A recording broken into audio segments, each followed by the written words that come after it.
All right.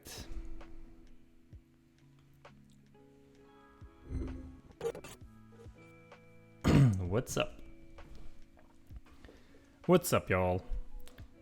I'm still stuck at day 3. I know it's past a long time already. Today's day 8 supposedly, but I thought I'd continue on doing day 3 because it's one of the exercises that me and my colleagues decided we were going to talk about at work on Tuesday. So why not? Why not do this one? I already started doing a little bit of stuff as I read the assignment. So let's get that out of the way as well. So apparently what we need to do is figure something out with wires, and we've got one entry point for 2 wires in fact. And then these wires, they make turns, let's say. And then at some point they cross, they make an overlap. And it's the overlap point closest to the starting point that we should find. And here they give a couple of examples. So these are 2 wires. And then the closest distance where they overlap is 159. Here's what the puzzle input looks like. As you can see, it's quite a lot of twists and turns that these wires make. But it's not going to be a problem for us, I'm sure. I also started listing, or in a document or in comment mode, what the things are that I thought this program should do. One of the things is to parse these lines into wires, let's call them. And also parse up, down, left, right into wire direction commands. And then once I have those, I can execute those commands, let's say. Starting from 0, 0, position 0, 0. And then when I keep those positions after I execute those commands, I will know where both wires have crossed by just looking at the positions that the wires have passed over. And then I only need to calculate Manhattan distance from 0, 0 to all of the crossed positions. And then just return the closest one. And that's my plan. So what I already did is I started off by creating a sealed class that has steps. Why is that? So that I can then do something like this. Parse wire, so that's just a string. Parse something to wire direction, so that's R1. Should be translated into right, and then 1. Same for L, U, and D. And these tests are already working. And then this is what I think my solution or my solve function should look like. It'll take in 2 lists of strings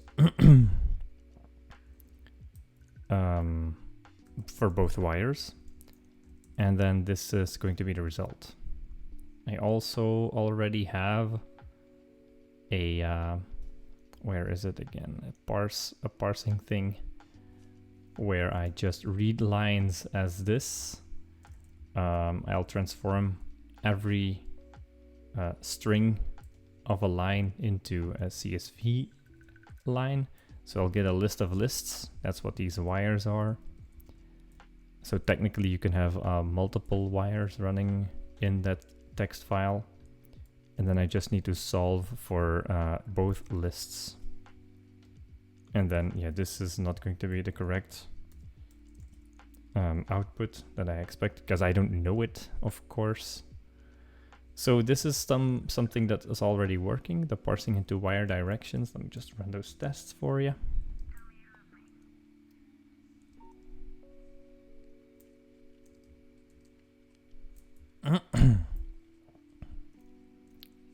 Right, and then if there's also something that cannot be parsed, for example, an F, it should throw an illegal argument exception. That's actually something that this function already helped me with, because when you use the when instead of an if, it'll tell you, hey, this result is not exhaustive, so maybe you want to add an else for that. And I did end up doing that, so there we go. No tests were found. That's not what I wanted to do.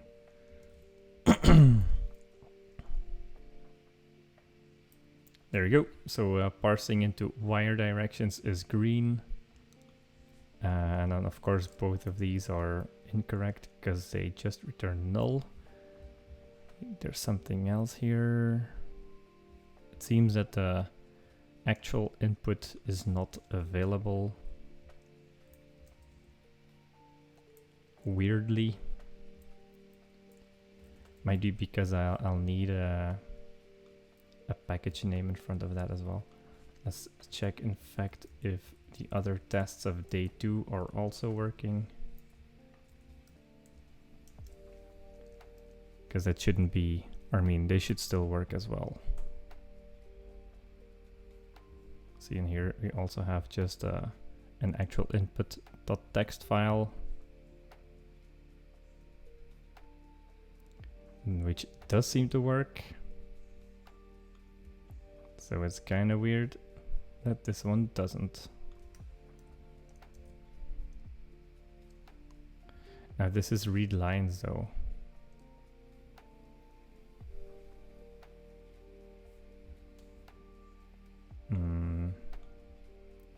And I believe I had a read lines here too. Yeah, read lines as. Let's run just this one, just to verify that I'm not insane.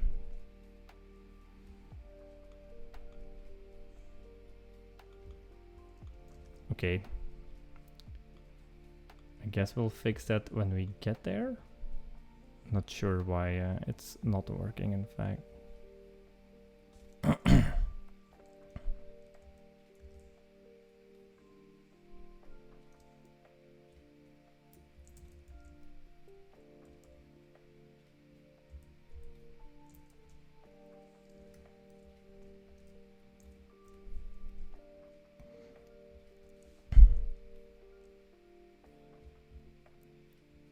Oh, it's at CSV lines that it's yeah.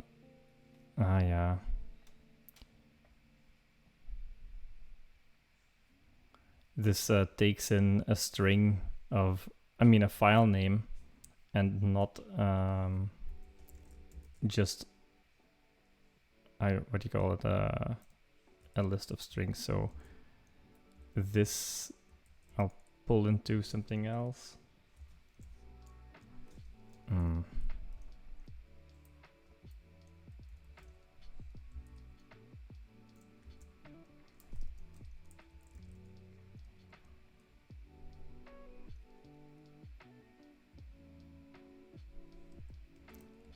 We actually already had that, huh? Yeah, the difference is that here we flat mapped, and here, well, what I need to do now is not flat map, I guess. So we can't just use CSV lines. Maybe this should be as CSV lines or something. And then what I can do, as CSV lines, it's going to take in a list of strings.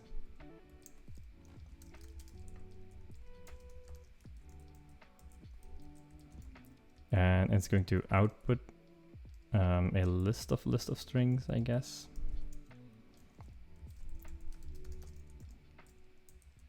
So what do I need to do is strings, and then just map.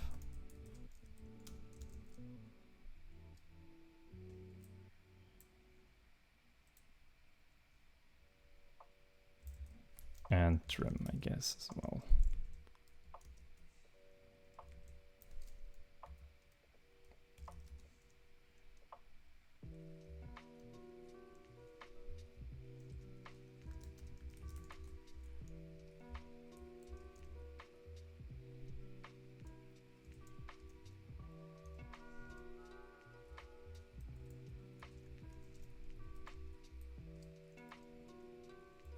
All right.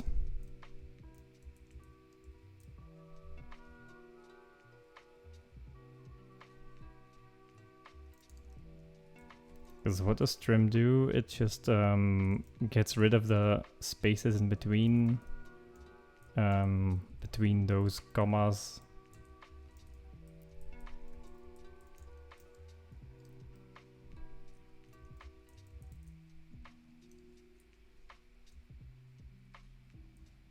All right.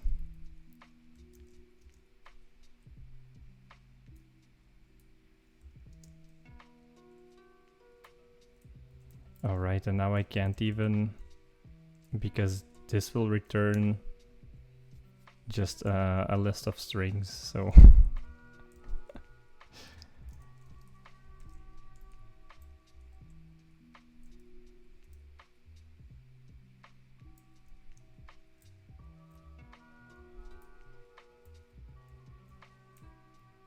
Right. Ah, wait, I can't do this. What I need to do is split just a string. And this not is blank, I will already have done, I think. Because that's what read lines will already have done for me. So what I'll need to do now is just split and trim.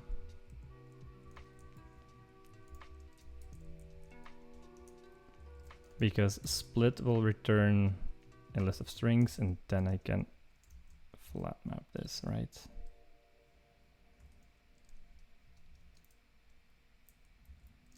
Or not. Ah, nee, this should also still just return this. And then we'll map this.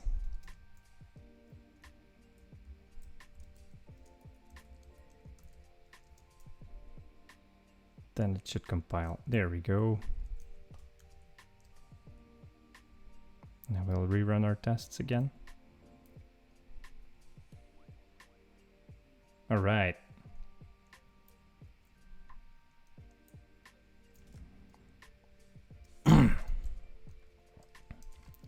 So this is a fixed parsing.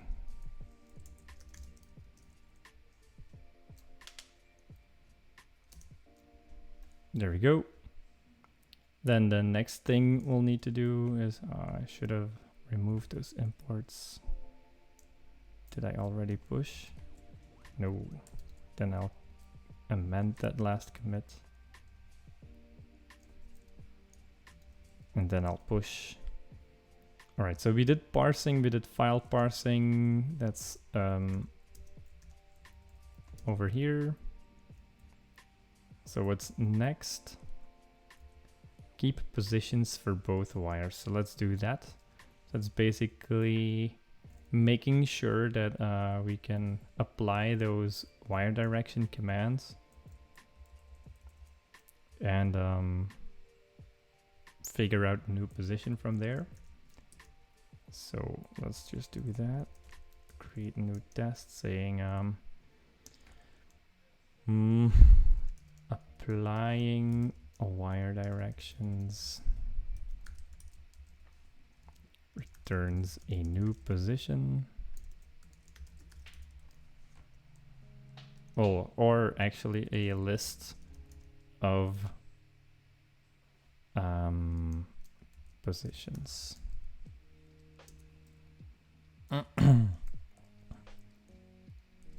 So what we could do is apply something like right 1 and then up 1.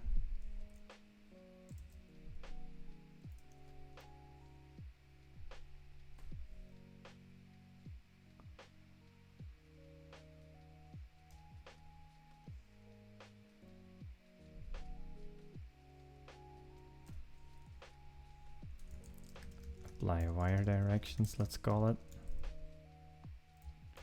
And then this should be a list of. wire directions, and then the result should be a position. Well, no, actually a list of positions.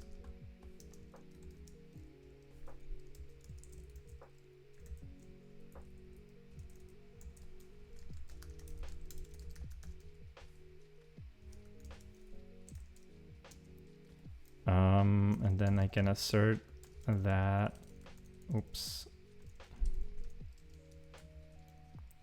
positions visited. I don't know why my computer is so laggy today. Contains exactly. So we always start from 0, 0.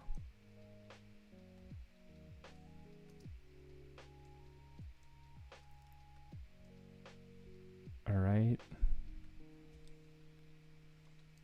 So the first one, well, let's exclude 0, 0 because they both start there. And right 1 means x1 and y0. Let's also maybe add like up 3 or something and right 2. So that would mean we'll have this one, then another right will end up here. And then up will bring us to 2 and then 1.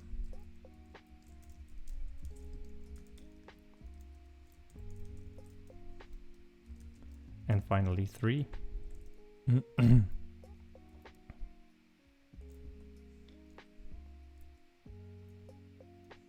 I'm not sure if I think I want to do this because if I do it like this, then I can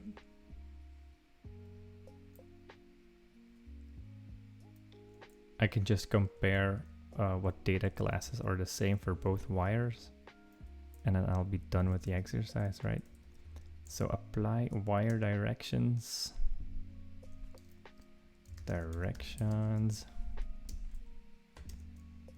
Did not want to extract it here, so let's move it manually to day 3.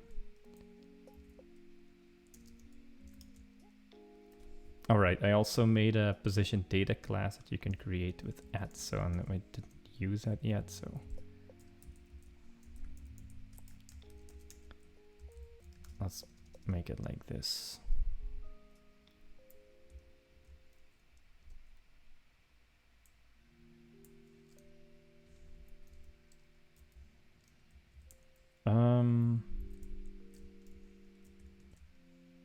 It is private and file, so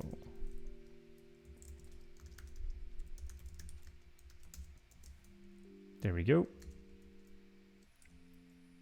And if I run this test, it should fail because I'm going to be comparing an empty list with a list that does contain something.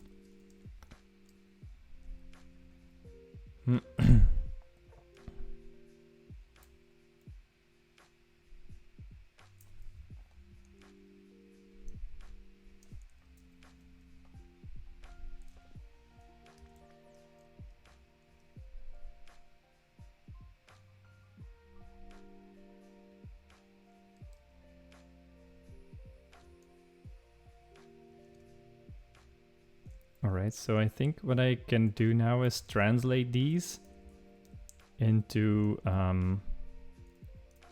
positions, basically. Let's start off from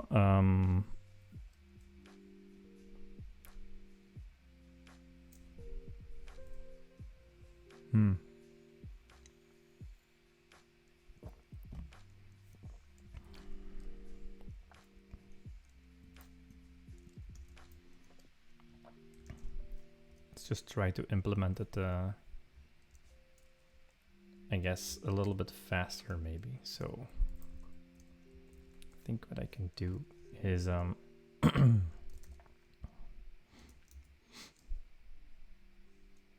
need something that says based on a given position,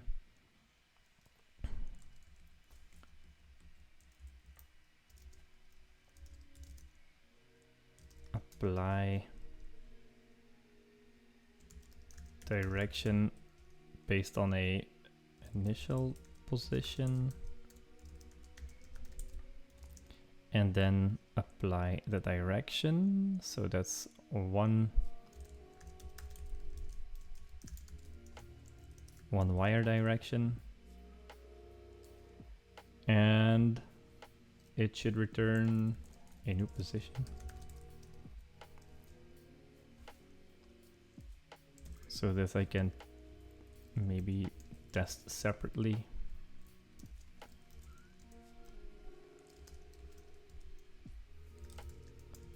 Single wire direction returns new position. So it's called apply wire direction, apply direction. So add, let's say not 0, 0, but maybe like 1, -1, for example.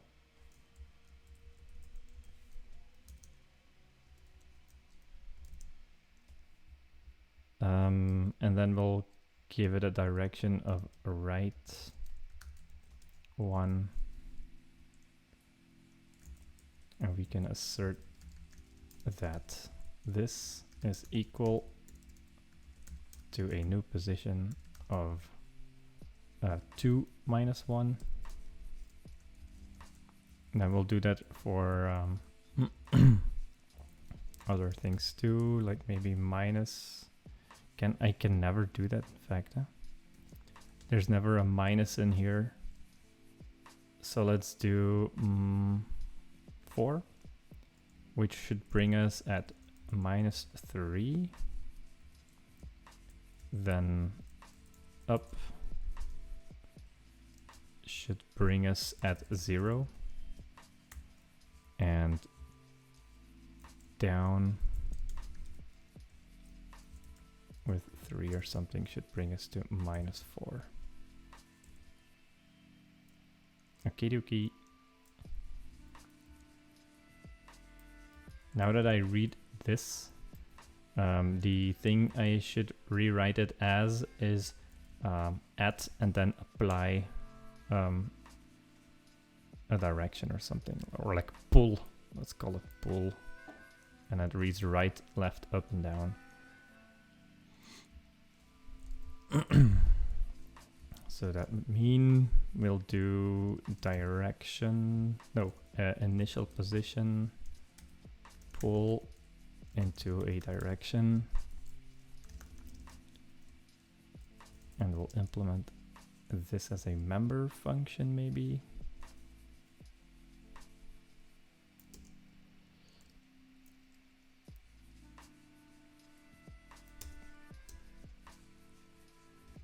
Go.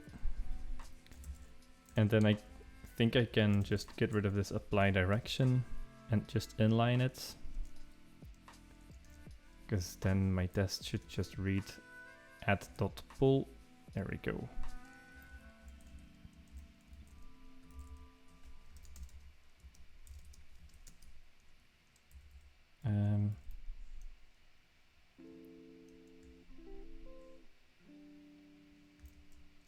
And then we can just implement it already, I think. So what we'll do is when, or return in fact, when direction, when it is a right,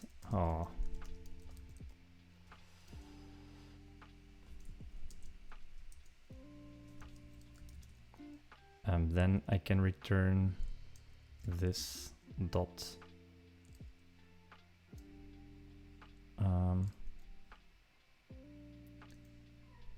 I think I want to return a new one, right? So it should be at with this dot x plus direction dot steps, and then this dot y, and then we'll do the rest of them as well. So when it's left, we'll need to do x minus.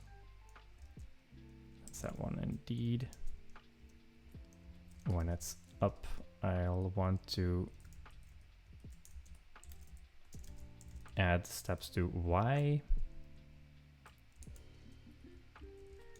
And for down, I'll want to subtract from Y. There we go. Hey, Bovine Legacy, what's up? Sorry for responding late. You're in the corner of my eye and it's not that easy to... What's up, Brainwashed? How's your day going?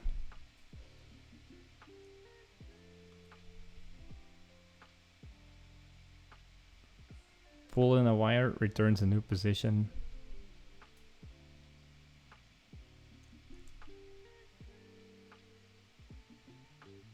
Regular old Sunday. That's also nice to have. Oh. Expecting a 1 and 0 to equal. Maybe I made a mistake. Yeah, I did. It should have been 1 here and then 1 here as well, because we don't touch the x-axis at all.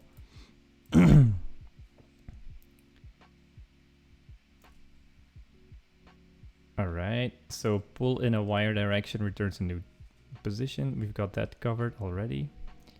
Coolio. Now we'll just need to do this and I create a list of doing that. So let's go back to our implementation here. And I guess what we can do is, well, for every wire direction, we need a new position. So I think what we can do is return directions and then map it or something. What does this thing do? Map indexed. I think I can do that to get the previous one. Ah, no, I can't actually. Yeah.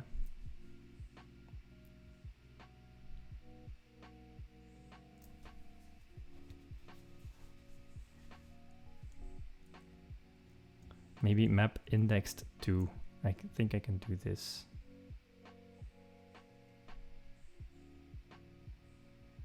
And then destination should be the list of positions visited. So visited positions.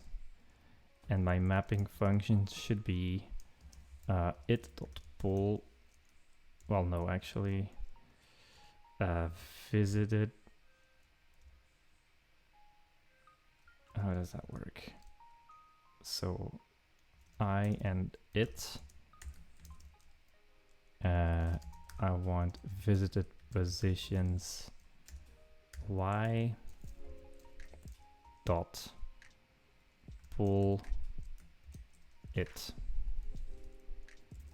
And then visited positions can be a list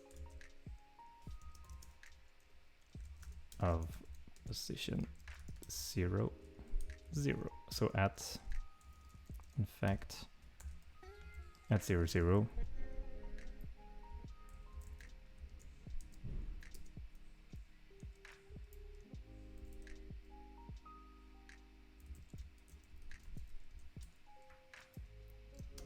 What's the problem here?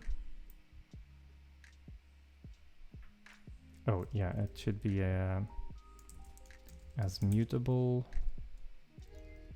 or to mutable list.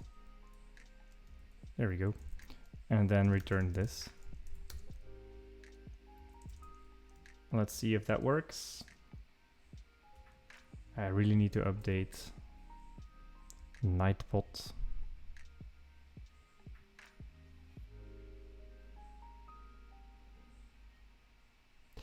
All right, I can't just do that because the step, the wire direction contains steps. So I don't think I can pull into one single position because I don't want to skip positions.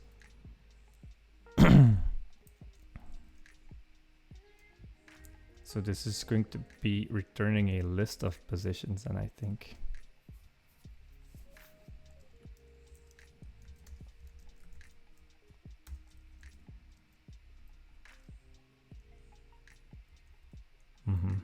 And then probably do something different here. Because right now this would just give me the corners basically, and that's it. Now I also could calculate ranges for both wires, and then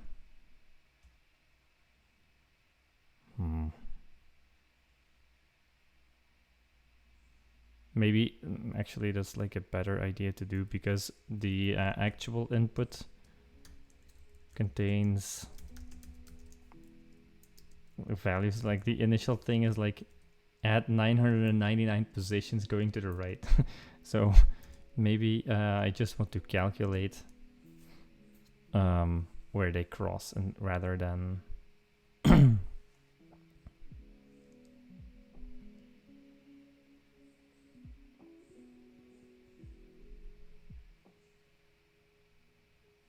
yeah, although this just seems simpler and more fun, so let's do it anyway like this. Let's stick to our first thoughts here. Returns a new list position, in fact. Or you know what I can do is have wire direction pull return a new position, but then what I can do is calculate the difference and then find positions between or something like that. Let's do that instead. So let's do positions between returns list of all positions between two positions. And then I don't know yet if it should be inclusive or exclusive.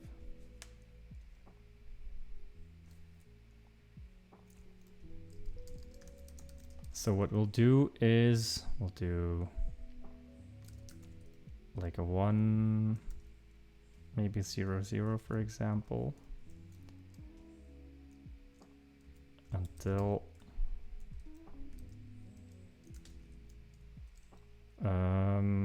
1, 0, for example, contains exactly at 0, 0, and then also at 1 and 0, for example. And then if I want it to be like 3, it should contain 1, 2, and 3. So now we did make it inclusive at both ends.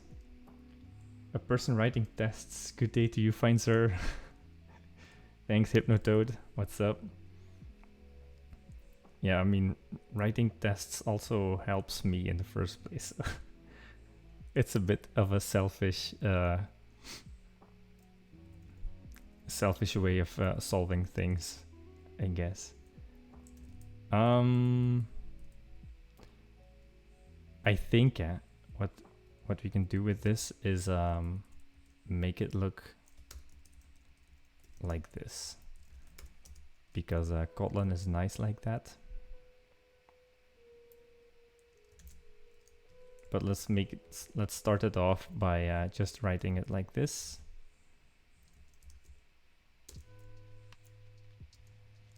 I have no idea what this is. It should be a position, right? Or a list of positions.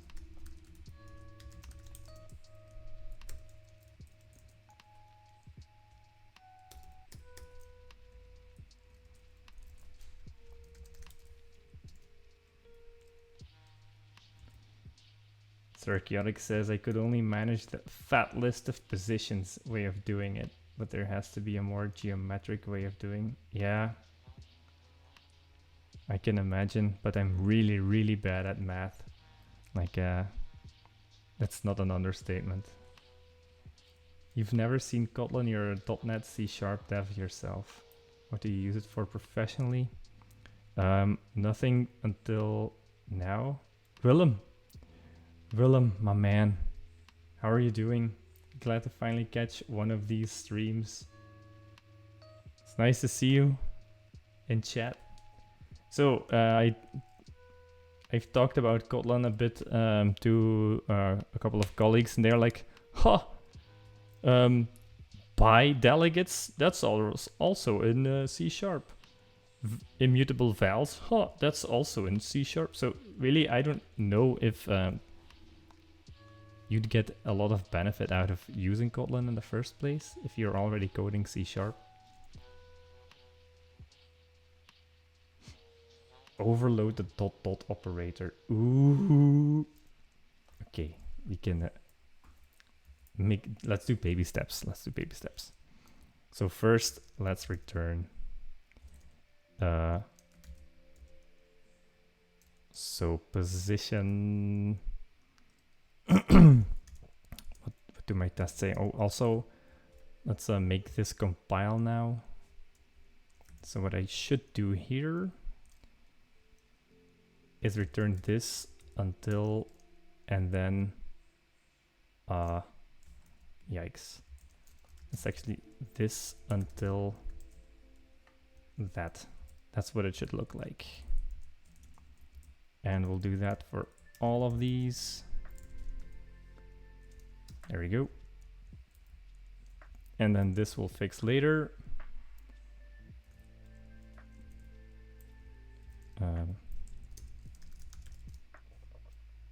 We can just return visited positions, I guess.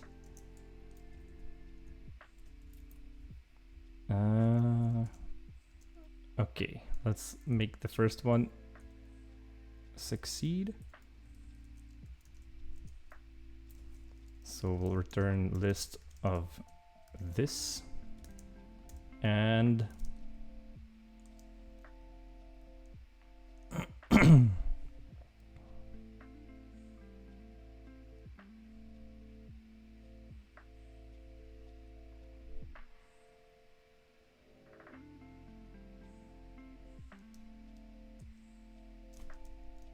how are we going to go about it? Because what I want to do first though is make it illegal that you can go make ranges for unrelated axes.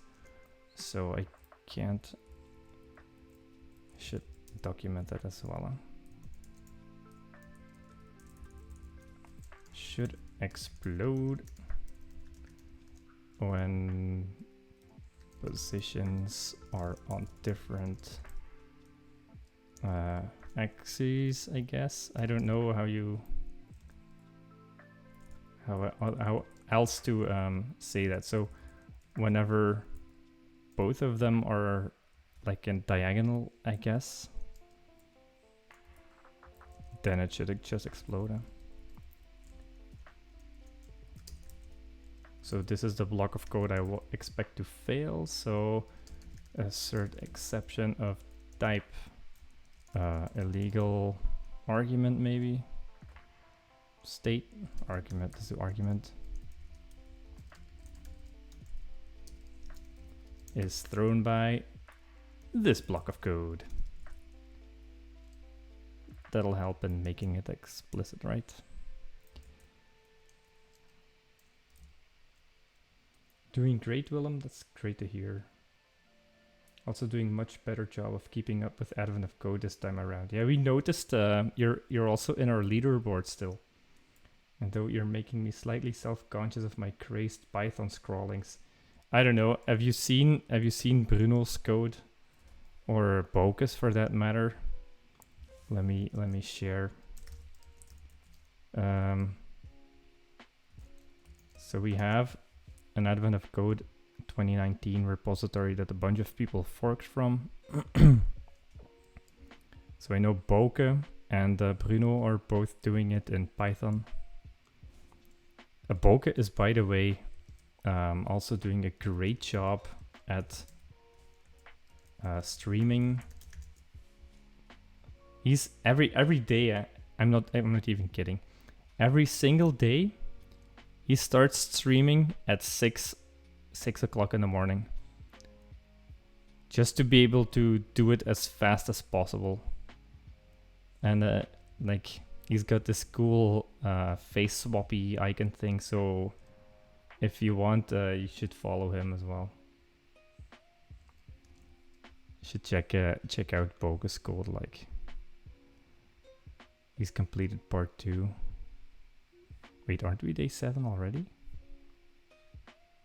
Huh, I guess he hasn't pushed his solutions for 7 yet or something, I don't know. And he did some cleanup, the cheeky bastard. But so if you want to compare code, I suggest going to his GitHub or to Bruno's GitHub. Solution day 5. I guess he just... no, it's going to be just the same commit. That's probably going to be it. Yeah, these are tests, I think. How does this work? Oh, he put it all in int code. Okay, because it's always the same computer or something. Yeah, anyway, just... Yeah, Anna Gone Live streams it, and that's Bokus repository.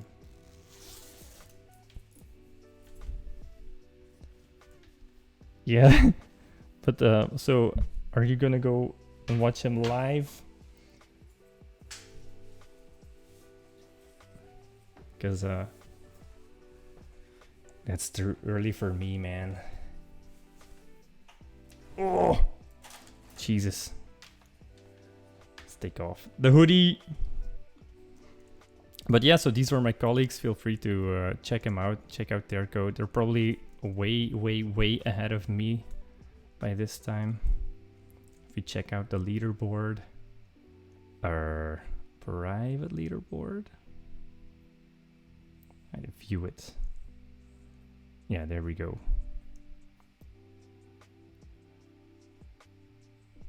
Here's you, Willem, doing a good job.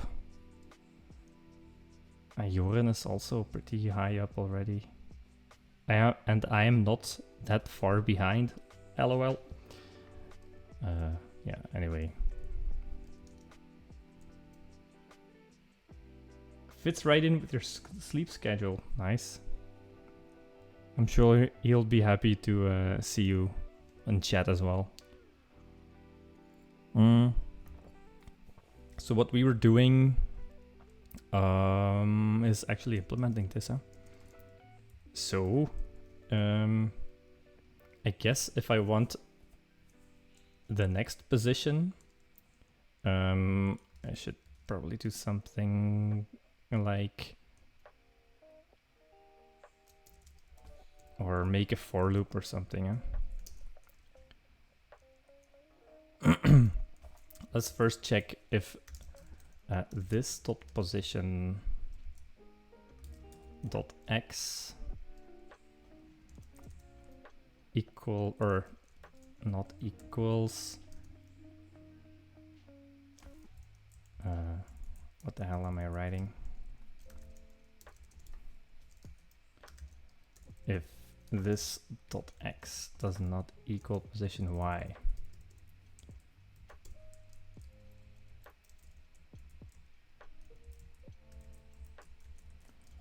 And y, same for y, then we'll need to throw an exception. Throw illegal argument exception.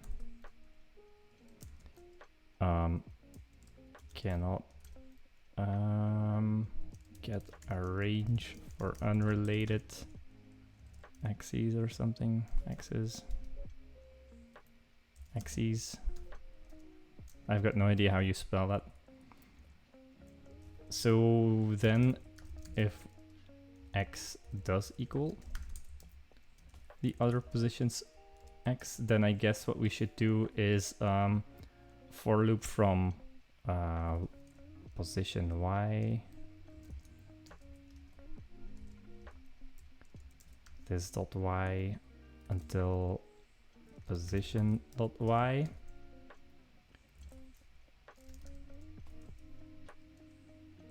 I wonder if you can do that. Go like for each or something.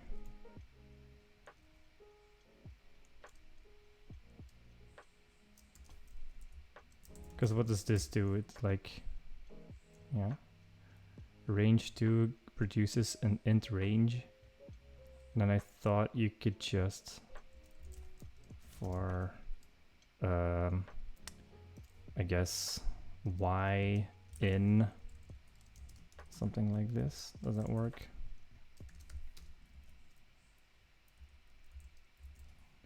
There's got to be like a way to do that properly. Let's do Kotlin for range.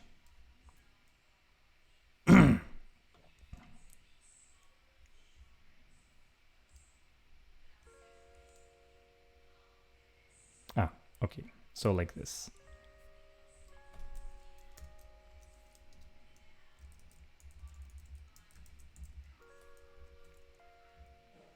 No? Oh, so the I needs to be within the brace. There we go.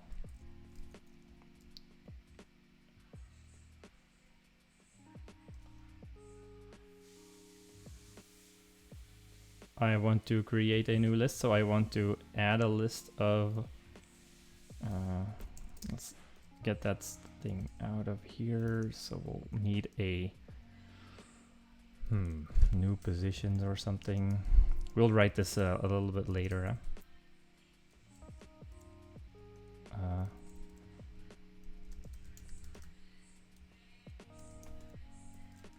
Positions. And then I guess what I want is to mutable list otherwise. Yeah, but if you want to do this, then I guess maybe we can just go mutable list of. That'll be easier. And then we'll just go like new post.add. At this x and I. And maybe, I'm not sure if I can do this. Make this y. Yeah, okay. And then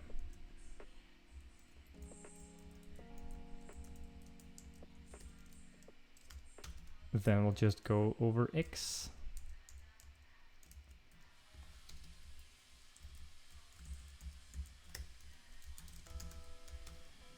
Something like that, and then we'll return new pos or something. What happens if you just want to go until the same thing? Then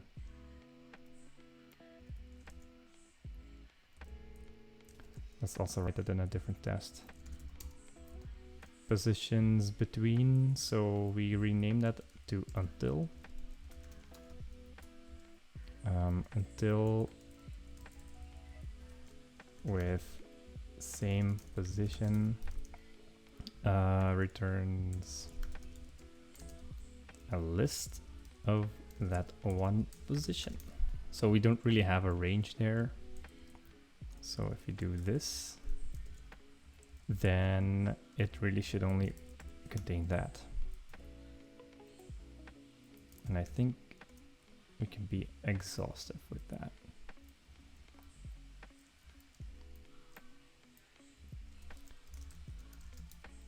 As I said, don't be afraid. If it's looking like shit right now, that's fine. Oh, actually, this is silly. Yeah? If this equals position, we can just return a list of this. And let's keep the braces.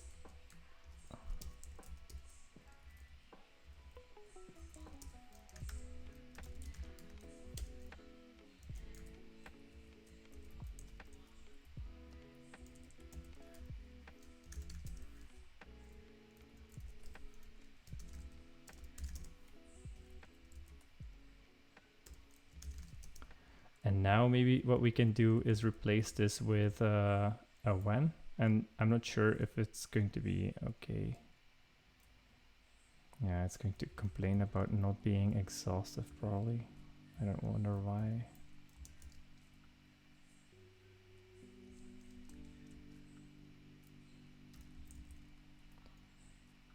Let's see.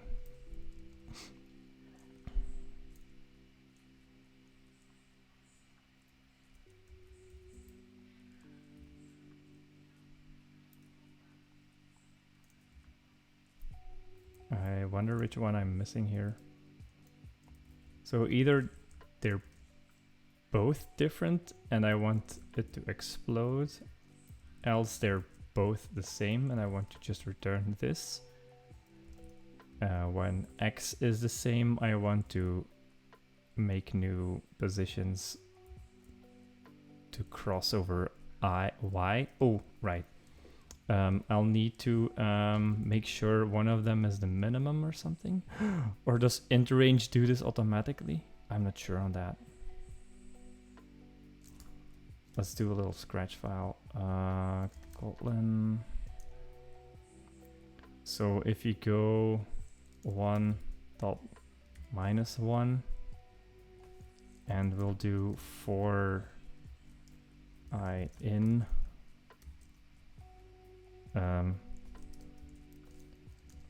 print ln I.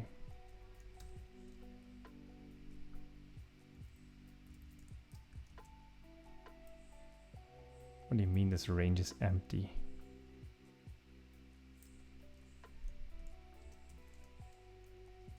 What does down 2 do?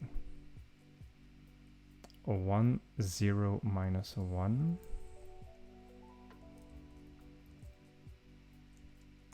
Ah, yeah.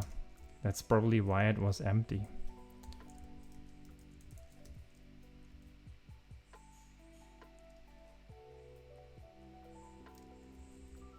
And this also produces nothing?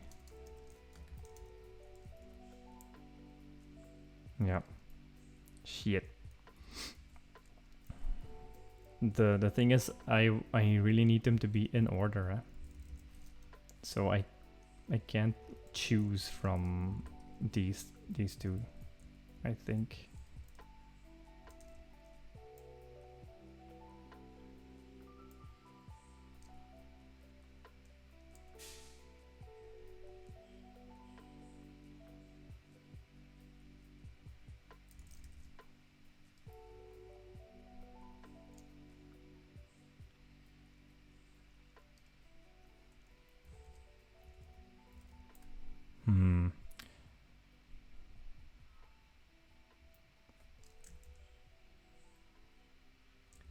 And I guess range 2 is like one of those things that gets overridden automatically with the dots.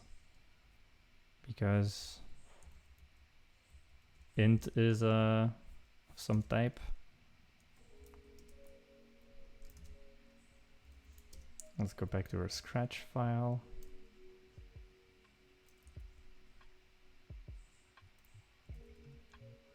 Yeah, I think I'll need to choose between those. So this is the case when y is lower than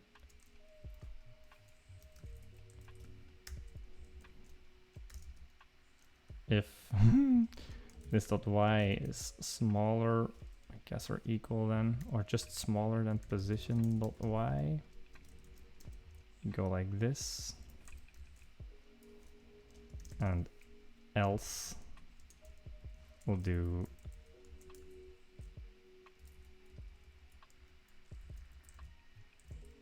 y'all.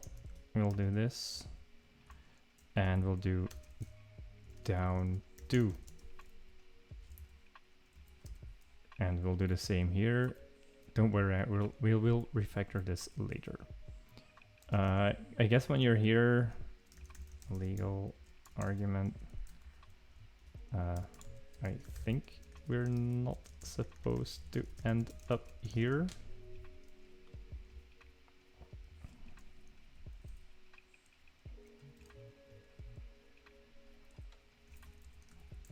Right, so let's do it again here. So if this dot x is smaller than position dot x, we'll do that. And otherwise, we shall do down to.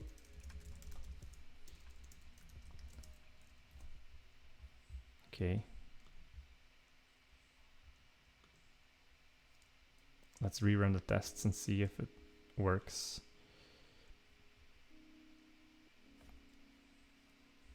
This is ugly looking code, huh? And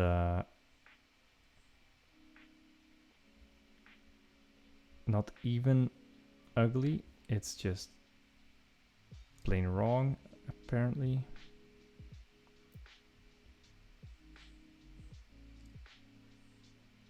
Okay, now applying wire directions we haven't fixed yet. All of the pulls seem to be working though. I mean the untils. Okay, let's make it pretty.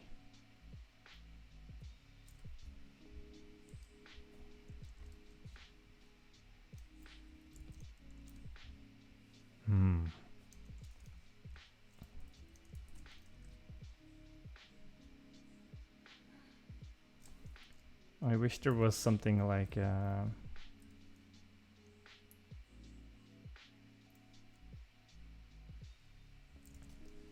maybe there's a way for an interrange to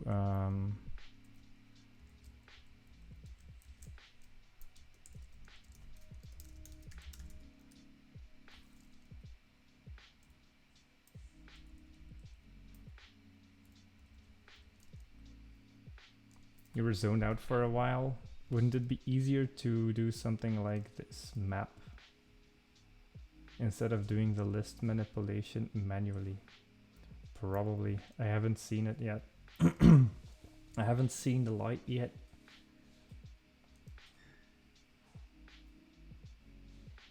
Yeah, you're right.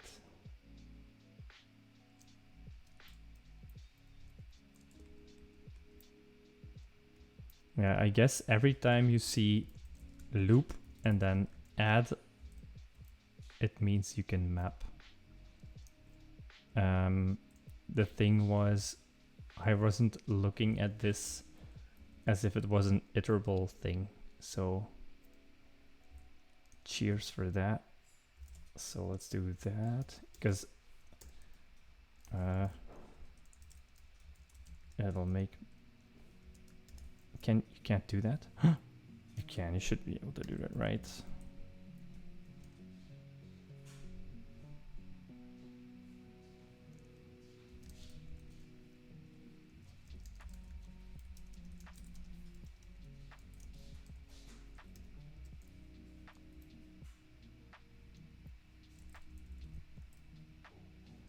Oh, just it.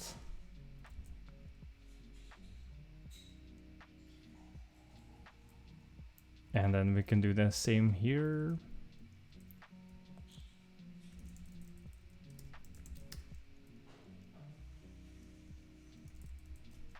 And we'll also do map with this. This is good. Because now we're, how do you call that? We're sort of implementing this in terms of a map, which is great. So we can get rid of that, then we'll get rid of that, and then we'll just put a return statement here. So let's do baby steps, huh? So here, this is going to look almost exactly the same. Instead, we'll just do X, and then we'll swap these, and then also make this Y. Make this Y.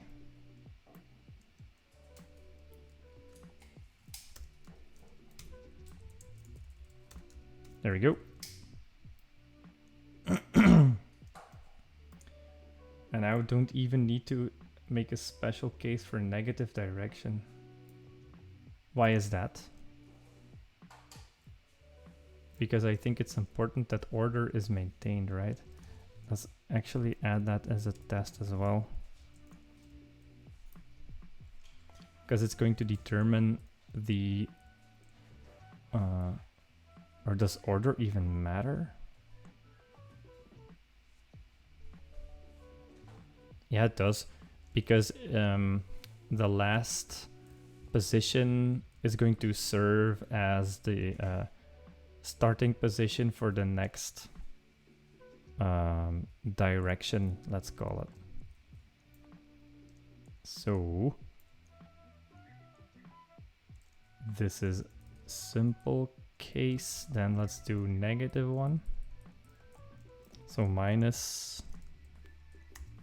-2 or something like that.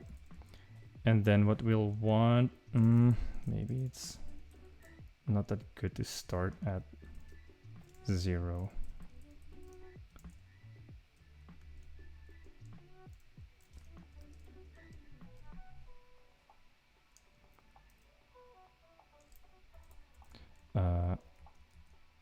No, never mind, I'm dumb.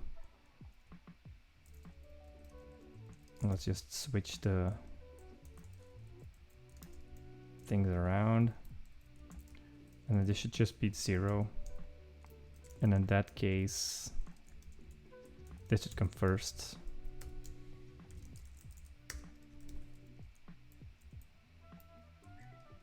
There we go.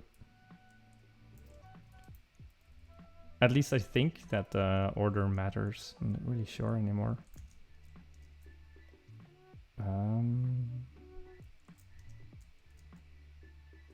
Let's see if these tests are working.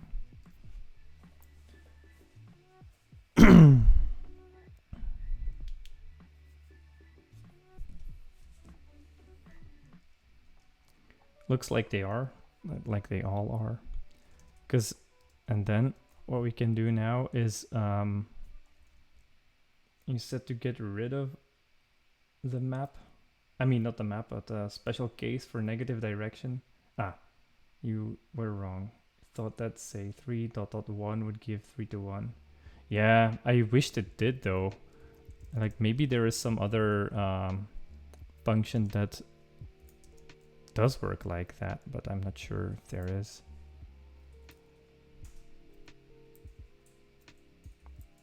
I guess if it's going to return you a list, then yeah, I don't know.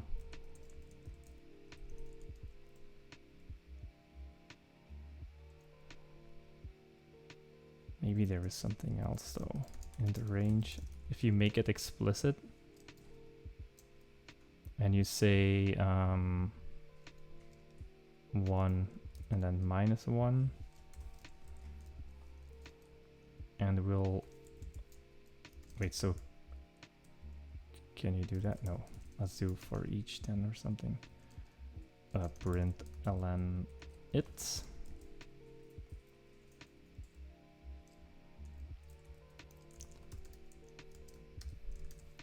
There you go. And then we'll do the same for -1 to 1.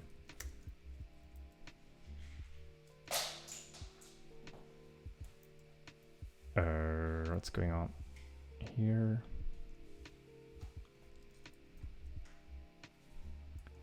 Seems like it's only this one that's being triggered, huh? And not this one.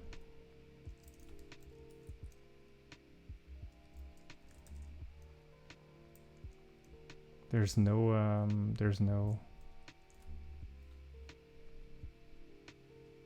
docs on this. It sucks.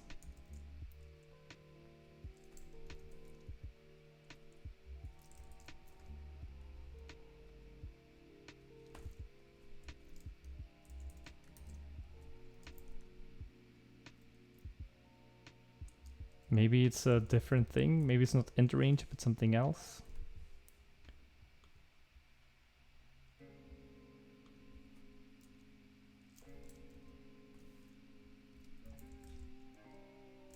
Okay, whatever.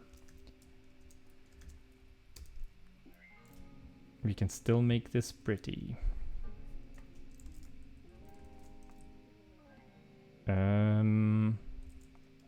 Let's call this range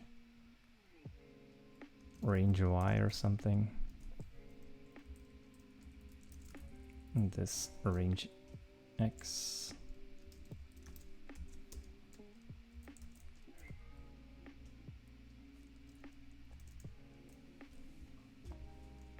The other thing that this does is it's really this that the only difference is, right?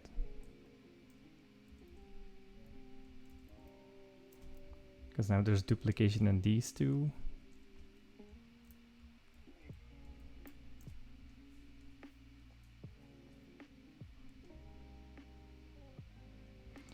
Maybe I can just say a range or something like that on an int.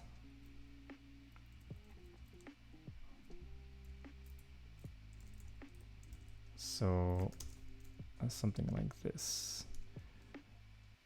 Range this dot x and position dot x, and then map these in like this at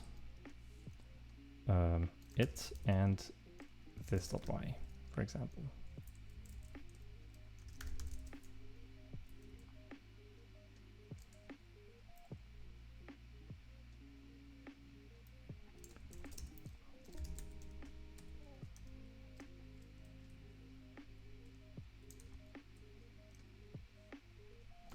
That's really too bad that you really have to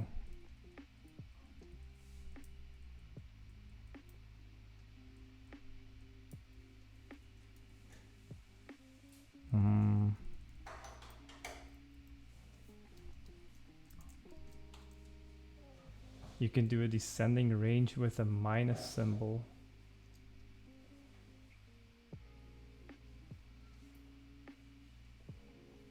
For oh.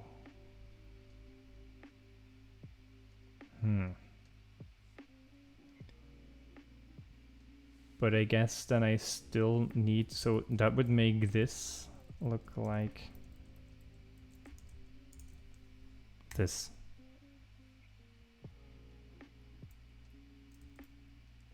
It doesn't seem to work. Or maybe it should be like this then. Nope. Maybe they pulled it from Kotlin because it's confusing. Oh. Even more braces. Yeah, so like that's what I did, but then there's no... It ain't working.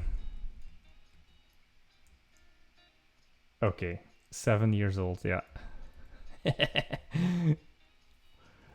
Okay, let's rewrite range x like this. Or rather, let's create a new range function for integers.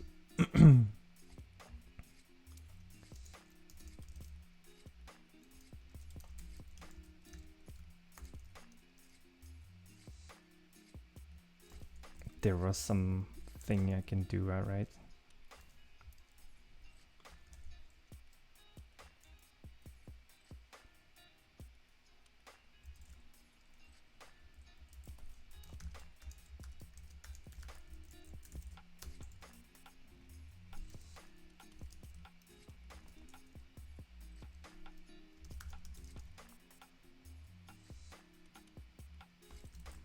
Yeah, return if other, or this actually is smaller than other, will return this dot dot other, else will return other dot dot this, and it should return an int range.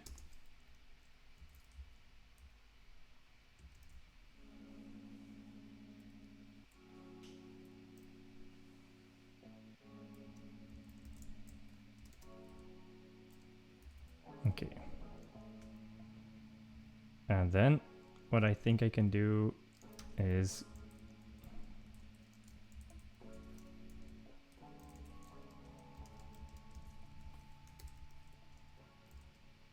and then it'll always be right. And then here I'll do the same for Y.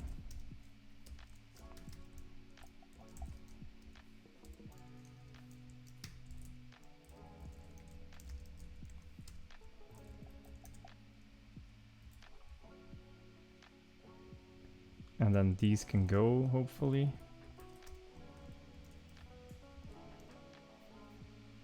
Alright, see you later, and say hi to Boca for me because you'll be up and I won't be.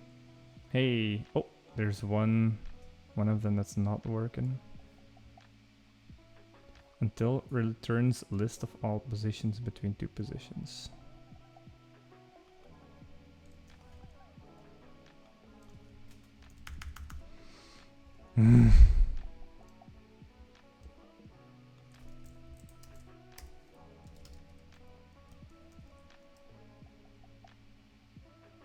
I say the moment you have those nested tests, you can't navigate to them anymore.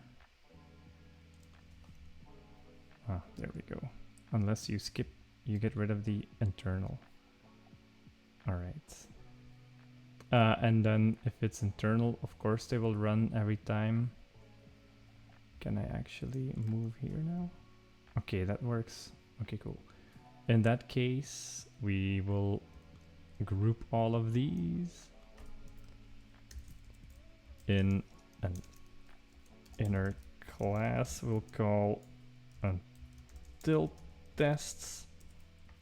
Oh, and then note this as nested, and then formats. And I will do the same for pulling or something. I don't know.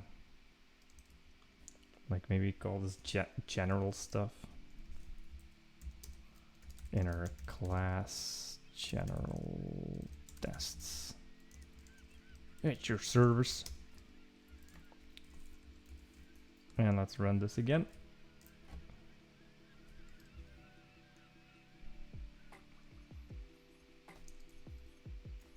All right. Okay, now it works. Until returns a list of all positions between two positions. And then specifically what's failing.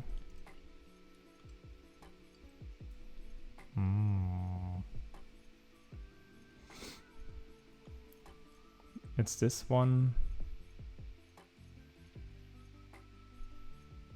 It doesn't maintain the order, apparently. Oh yeah.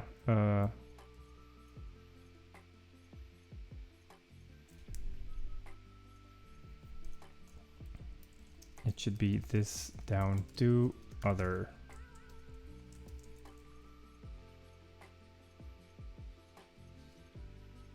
Nope.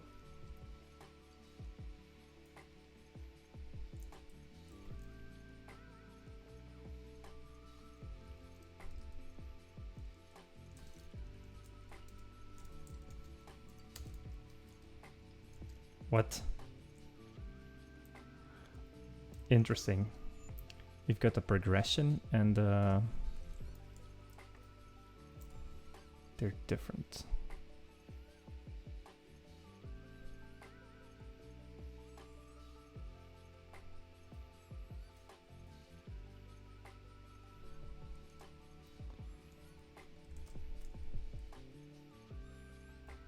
Let's just return an iterable int then, huh?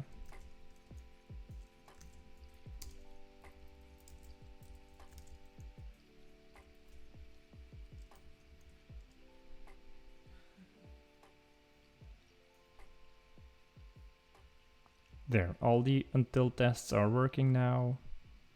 We've maintained order.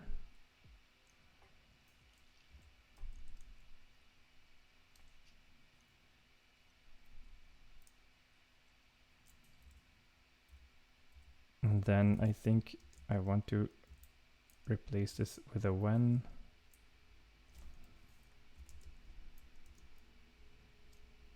There we go.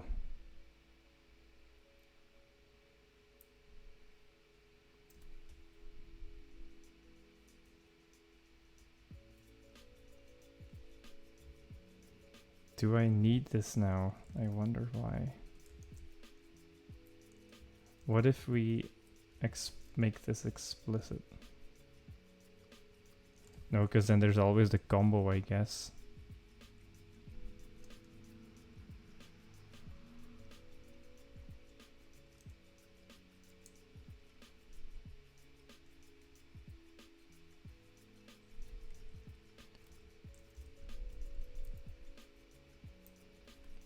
Whatever. Okay, so now that we have our order, maybe let's make it even more pretty by making this into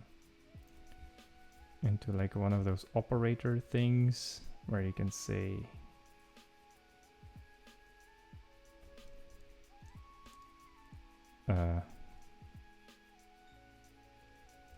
how does that work again?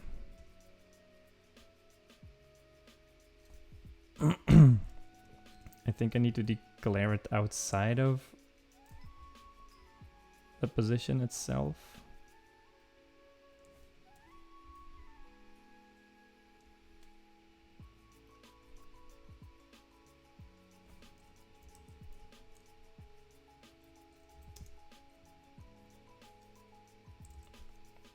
Let's make it in line, and then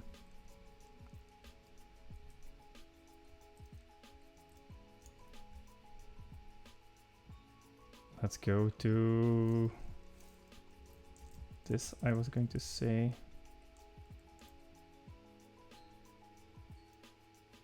what here? It's operator infix.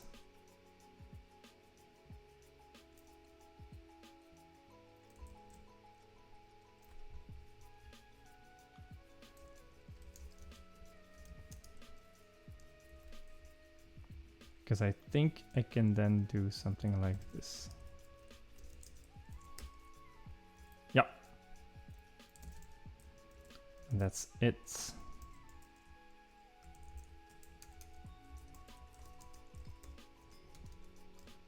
Oh.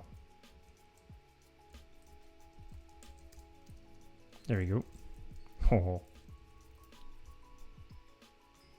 This is not necessary. Okay.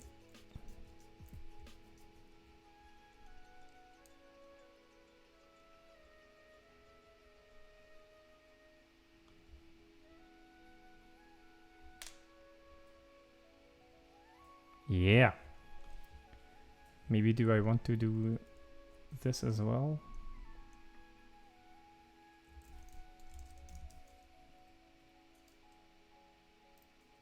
And I don't want to overload those dots. Is there like a fat arrow? Is that something?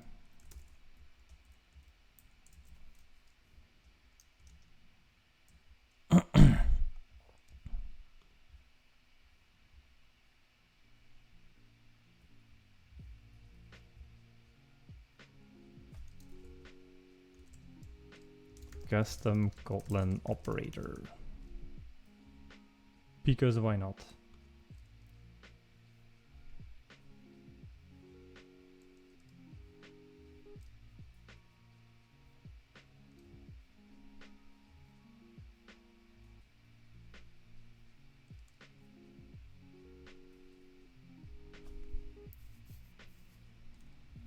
Yeah, it's a comparator, of course.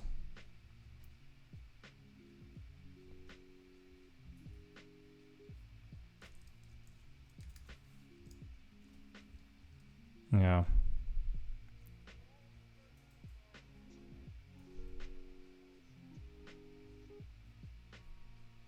So you cannot make your custom.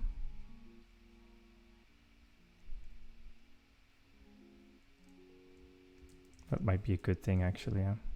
Then we'll keep it like this.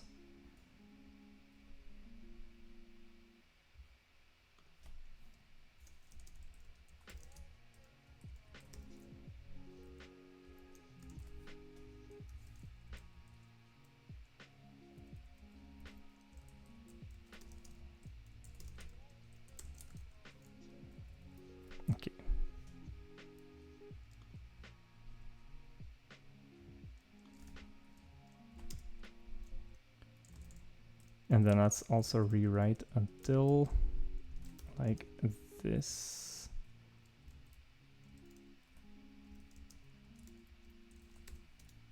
There we go. Rerun the tests.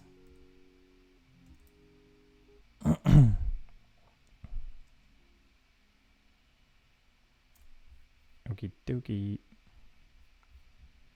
That's worth a commit, I think.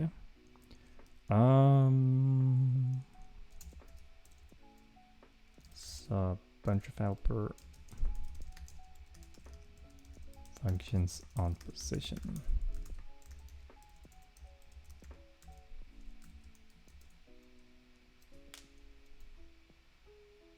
Actually, it's not a bunch of helper functions, it's just a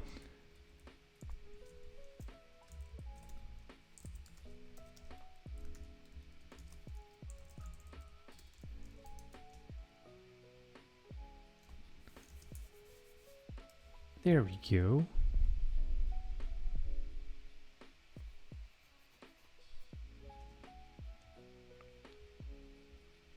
All right, now let's try going here again.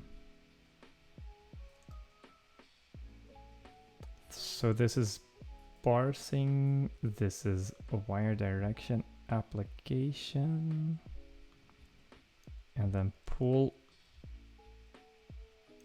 should not return a new position, but rather a list of positions. So here it should all turn into contains exactly,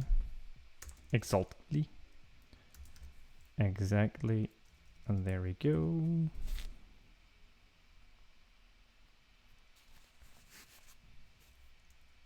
Okay, so if we do this, it should contain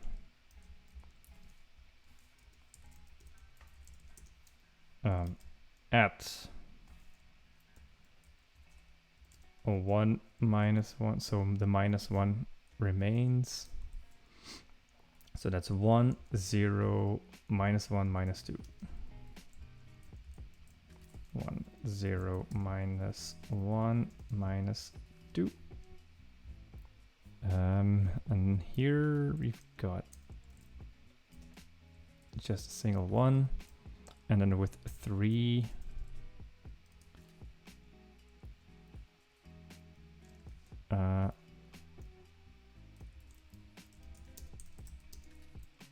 we have this one as a starting position, and then -1 2 3. There we go. Let's run it again. Hey, Atlas man, I know Kotlin. Can I make a web page with Kotlin? Yes, you can. Kotlin, if you decide to, if you create a new Kotlin project, let me actually just show you that. New project.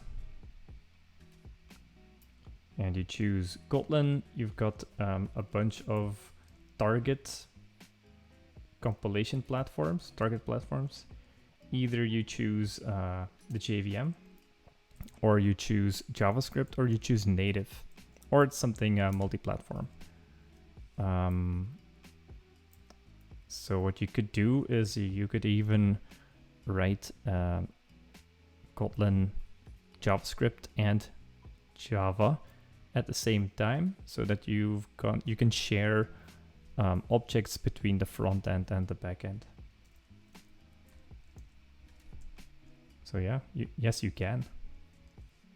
I don't know of any Kotlin specific front end frameworks, but I know that there are, for example, wrappers to TypeScript, Kotlin, or even React wrapper.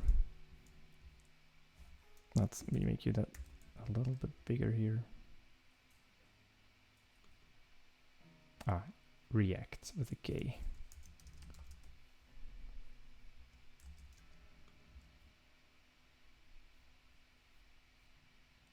Oh, so there's already JetBrains supported Kotlin React with DOM Redux router.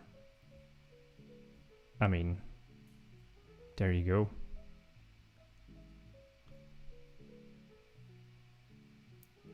So what you're looking at is an implementation of Kotlin React, or in Kotlin React, and an implementation of the to-do MVC thing. So these are all actually React functions. Cool, eh?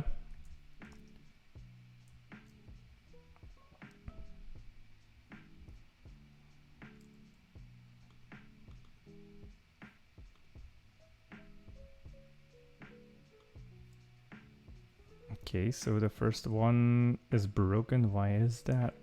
Oh yeah, because I always need to include the original one.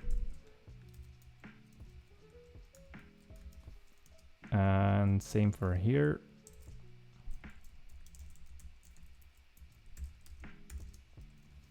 There we go.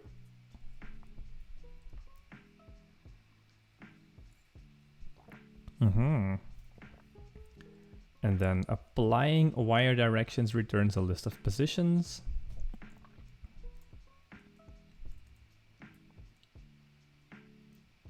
It is pretty cool. Just a little bit too overwhelmed to comment on it. Yeah, I can imagine. I haven't done it yet, so putting the tests aside, this is a fair bit more involved than your solution. You mean the Kotlin part? I mean the implementation. Yeah, I'm not sure if it's good. It just reads nice. Plus I get to play around with some Kotlin stuff, so my focus is learning and not fast implementation. That's why I'm doing one of the earlier day exercises now, only now on a Sunday. So applying wire directions returns list of positions. What's the problem here? Oh, you only return a single thing here. That can't be good.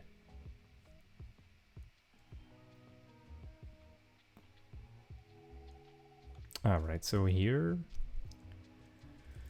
I think, dang it. So, oh, dang it. The range is including itself, so I bet it's going to look like this anyway. Or after all. Let's make it a little bit more readable. So this is, I mean, all of this is go right, and then all of this is go up.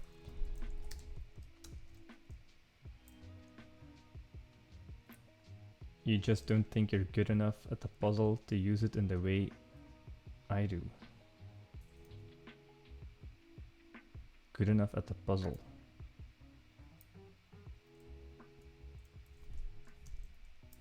What do you mean by that?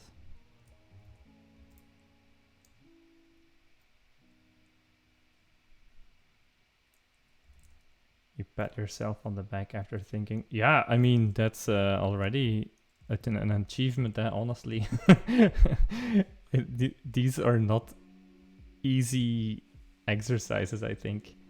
Thinking of a better one is slightly out of my league for now. Oh yeah, for me too, for sure. But sometimes you just end up with different approaches, huh?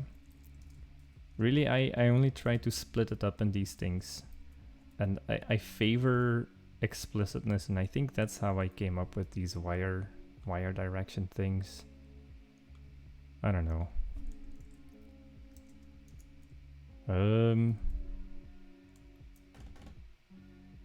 So right, here we are with go right, and I think applying wire directions. Oh yeah, we had a thing. We had this thing where map indexed 2 did something. I already forgot what this is.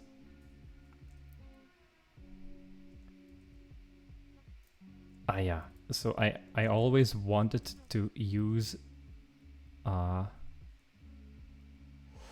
one position again to then pull it to something. And I think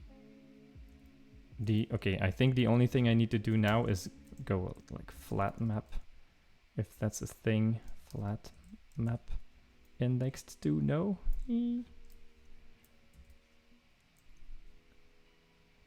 Yeah.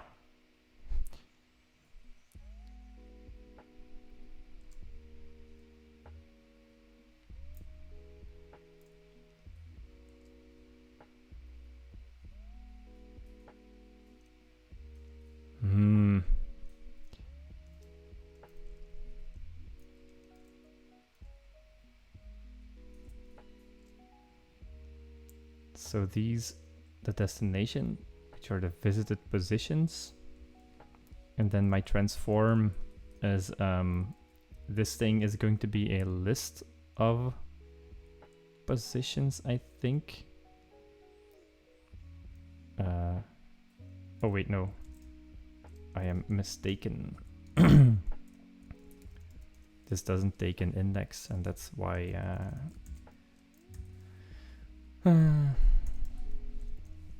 I need like the last.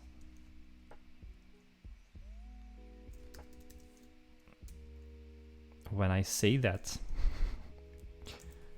last and then pull. So you don't need an index here. I just always want the last one. Maybe this works.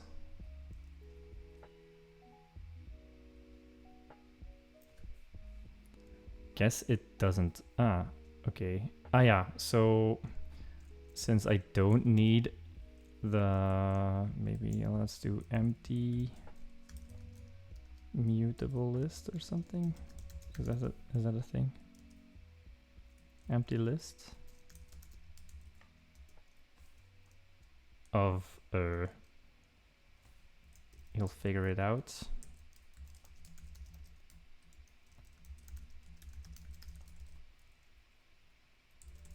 Or not. Okay. So these are positions. There we go. Oh, list is empty. Oh yeah.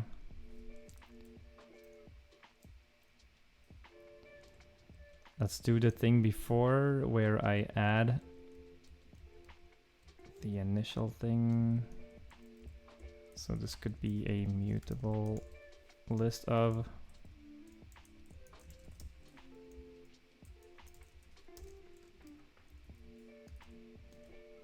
Because it might be that on the corners I'll get doubles.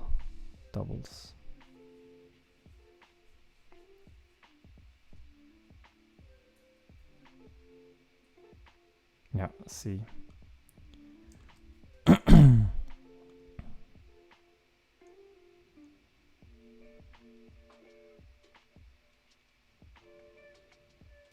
I guess what I could do is only get the unique ones, so in that case I'll need a set, maybe set of this thing, and then you can I'll also get a set here, and now I can just ignore the uniqueness. Oh, what's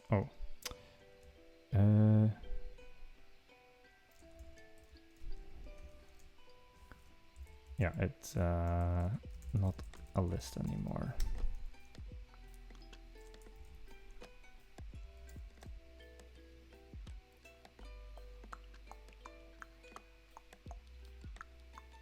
Yay. Okay. This is looking good.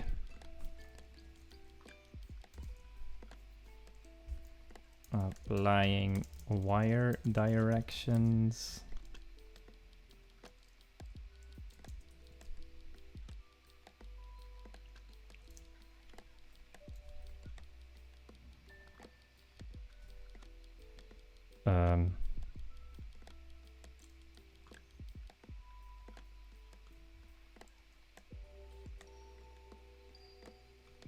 Actually, this is initial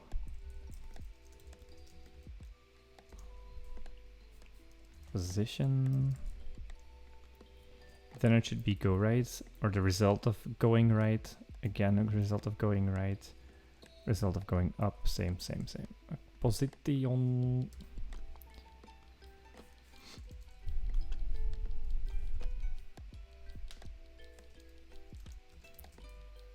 Let's push that stuff. And then what? Then I think we're ready to solve, no? So keep positions for both wires. That'll be easy. Keep positions where wires are crossed. So let's do this thing now. Oh no, there's still Manhattan distance to calculate. Oh. Okay. So this is parsing stuff, right? This is not parsing stuff. This is wire direction stuff. Let's maybe keep these together.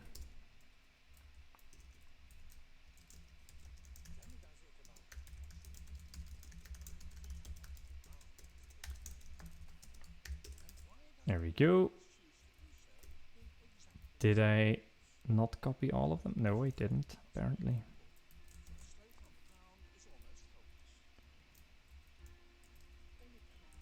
Ugh.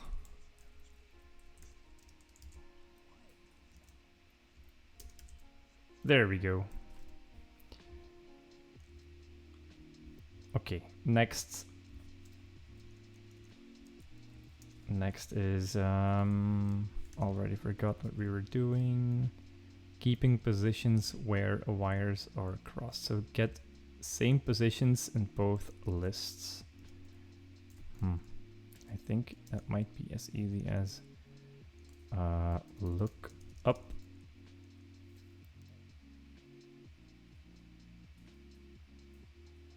What do you call that?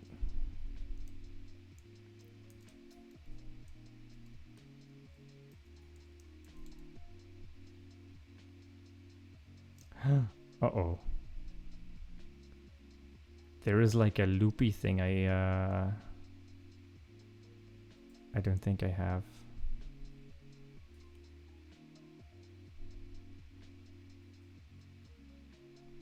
Or do I? I need to add a test for that. Hang on. Look up knots or crossed. Look up crossed positions.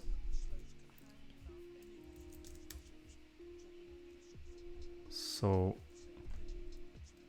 pull, I think will return a lista. Yeah. But then applying wire directions is not.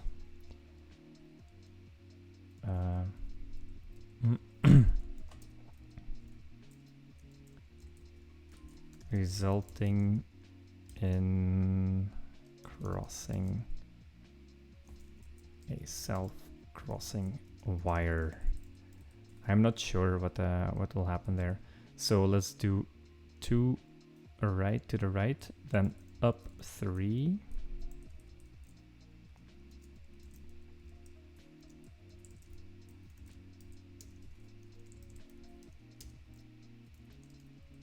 Then a left 1, I guess. It doesn't matter here. And then down 3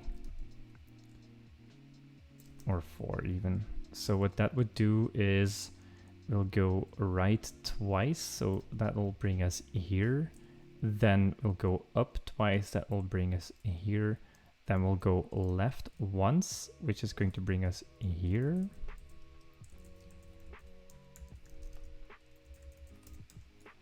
And then we'll go down 4 times.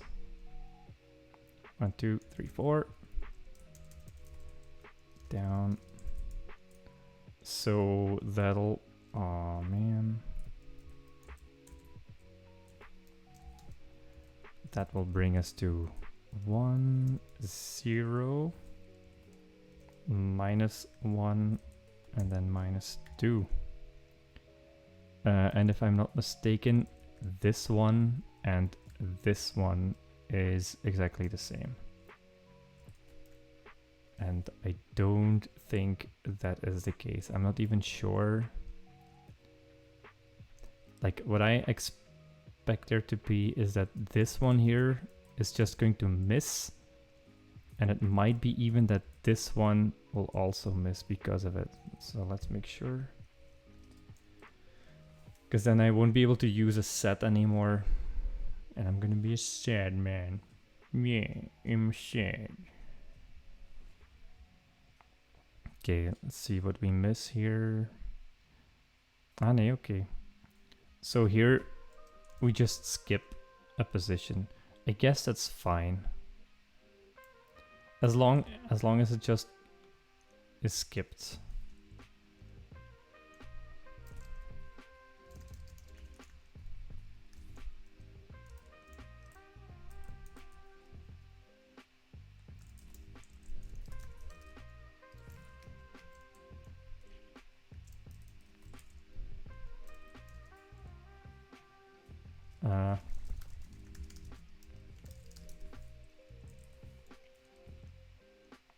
I guess that's fine. Wasn't able to use a set either. Definitely makes this the most shameful part of my own solution. Yeah, so I'm lucky because I was able to use a set. And I think the only reason why that is because as I'm doing this, I'm not using a set here. Because this is just going to apply a, wait, not this one, here. So pulling a wire. But so if I would overlap it again, so if I was here, so after this go down, so that's go down 2. And if I then go right 1, this would also not be on the thing. And actually, this is how I'm going to break it probably. Because, so what happens here? So here we go right, and that also is not going to appear because 2 and 0 also exist already, and 2 and 1 also exist already, and then 3 and 1 don't exist yet, I think, but that should be the end position.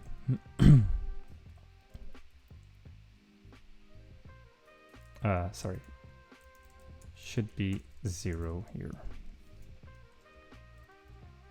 because this one and this one both exist.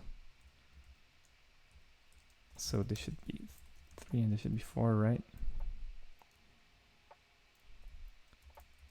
So this is where the last go down command ends up at.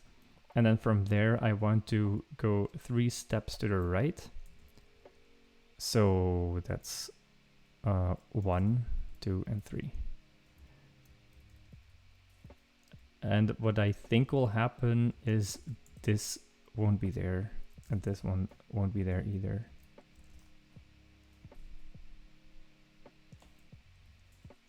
We'll see. I'll be happy if this is there, in fact. It stays on the 1. Yeah, it stays on the 1. Yeah. So, burp.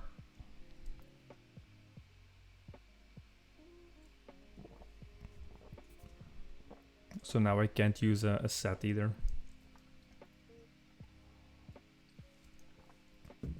I mean, it doesn't matter.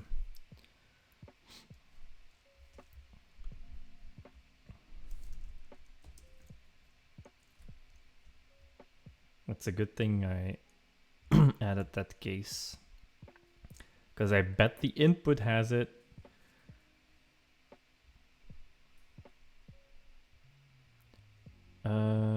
Where is that setting? Okay, here. So this won't work. So let's return it back into a list.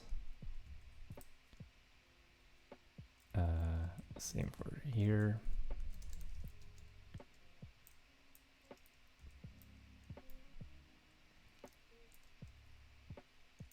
But now, this pull thing.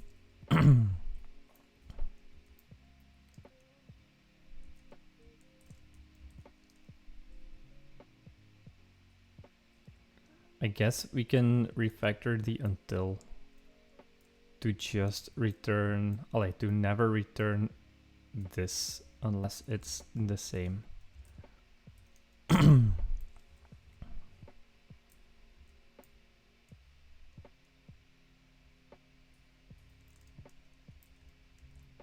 So let's make this range be exclusive. So that'll be +1. Oh boy. I don't think I can't make it and this is -1 then, right?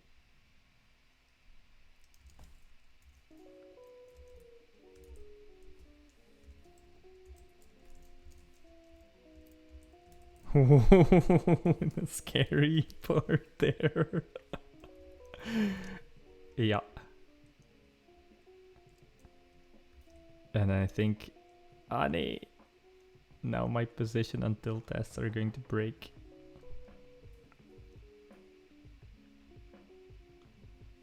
Well, at least this one is working now. Okay.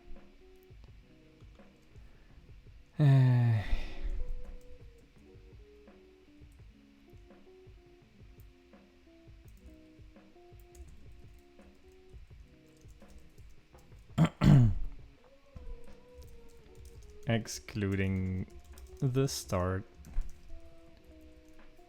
There we go. This I can't. This should explode, that makes sense. And then returns a new position. Here, since I do pull right, it should only contain the next step. Same for this thing. Same for this thing, in fact. And same here. And then I think that's that. We'll see.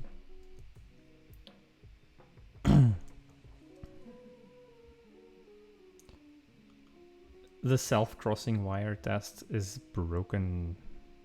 Ah yeah, because initial position.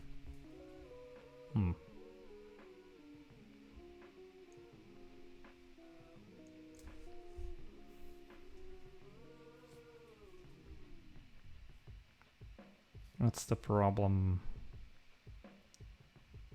2, 2, 1. This is fine. Position X is 1, Y is 0, not expected. So this does appear again. That's the difference now, because I have a list again. How you manage to be conscious. How you manage to grow and shape this body of yours. All right, now we can go back and to so fixed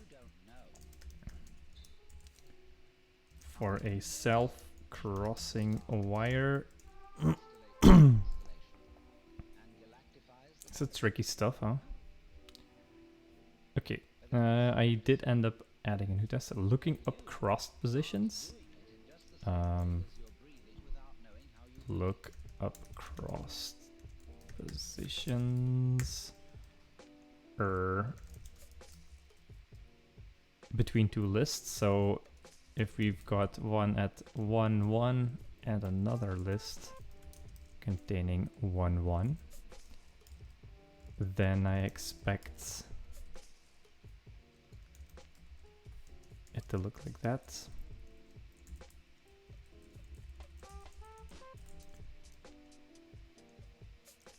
Actual as a list of positions. Assert that actual contains exactly this thing.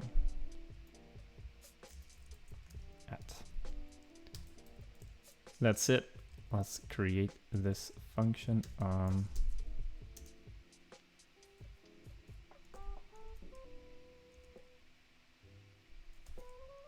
Wire 1, wire 2, I guess.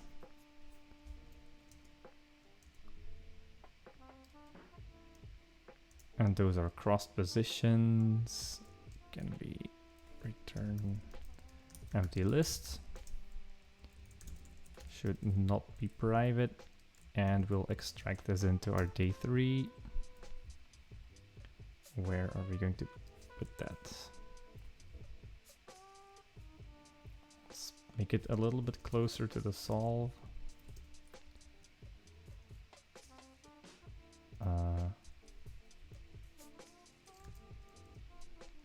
Yeah.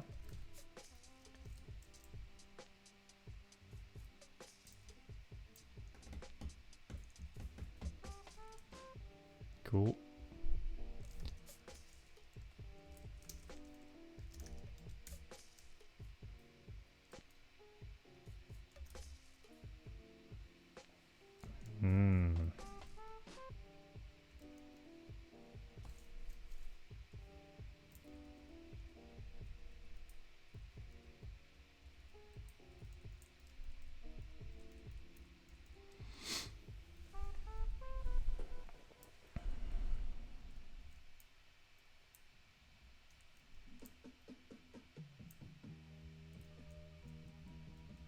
I mean, there's got to be some kind of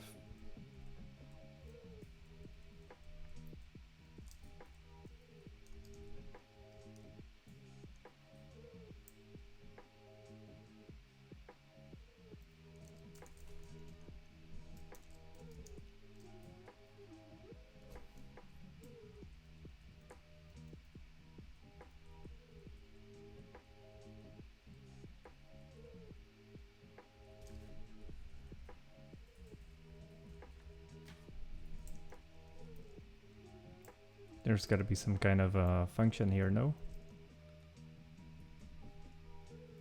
Find similar, find same, same.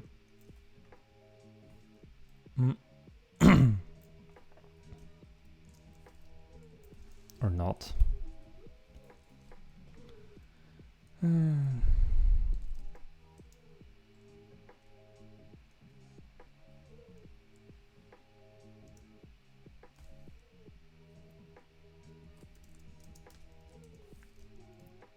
So let's do wire 2 contains, or find, in fact, find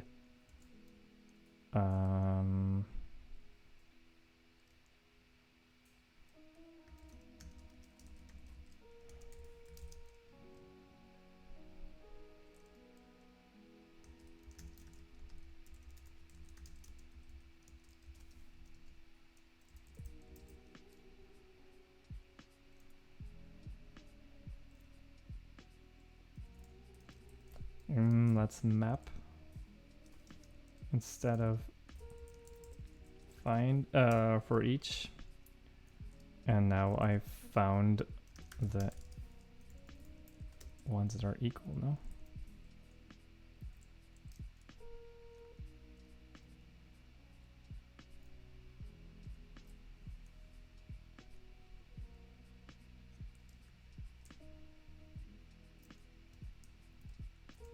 this returns, yeah, if it didn't find anything. So we'll filter not null.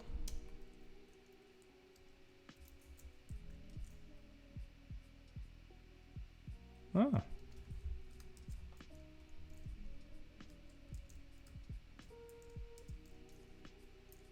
Cool.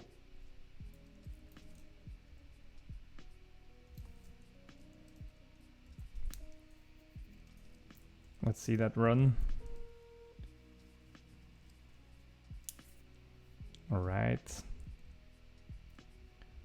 So that's that. This is going to give us crossed wires.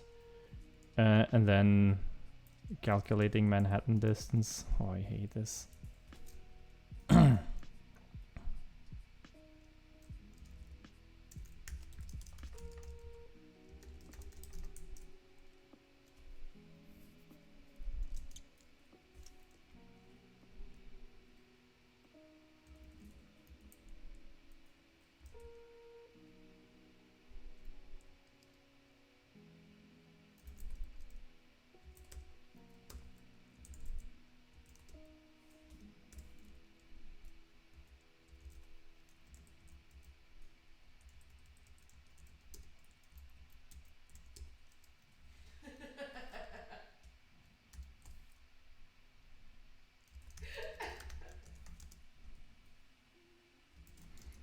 The refactor finding cross positions. It's just a little bit more concise.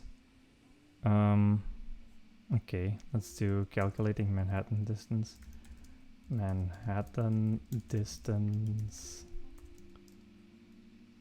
for what? For a position 0, 0. So we'll do cross positions, which are a list of positions, and given position, which is a position which is equal to at 0, 0. It should return a number.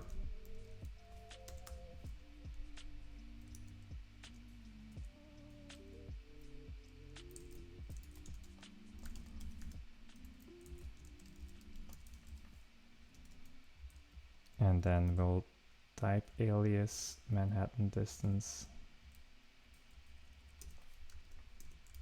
to an integer and then make it a little bit more explicit that way.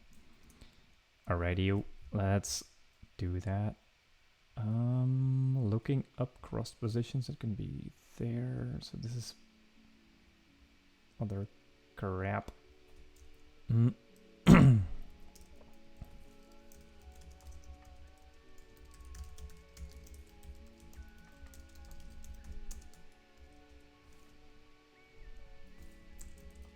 Tests.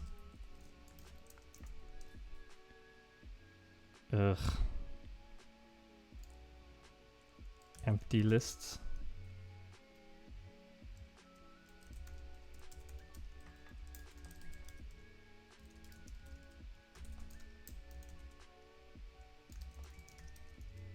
Throws exception maybe, or maybe just 0. That'll be a little bit easier.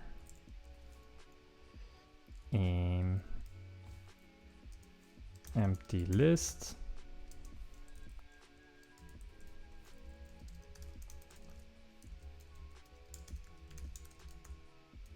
Zero. What's going on?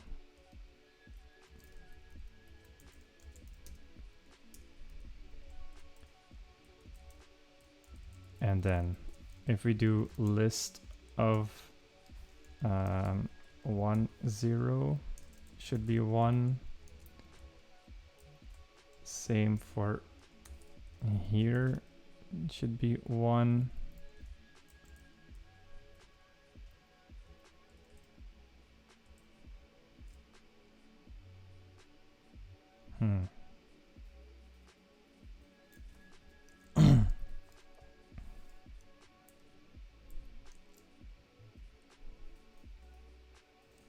Actually, this is a wrong signature. Huh?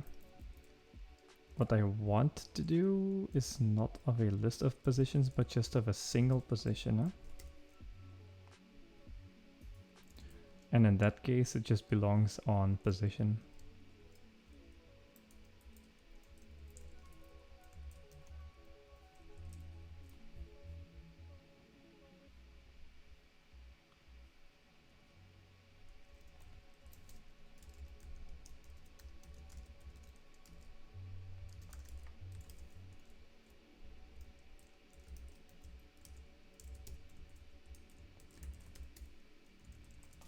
There we go. And then we'll do other position or something.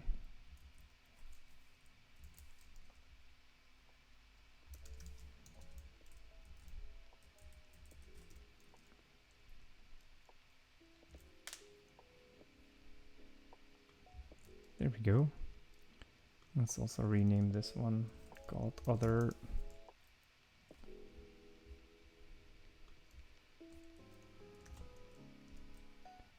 And then maybe we can... Did I have a position? No, until...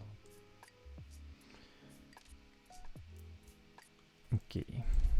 Yeah, and so for list, that's not gonna do anything.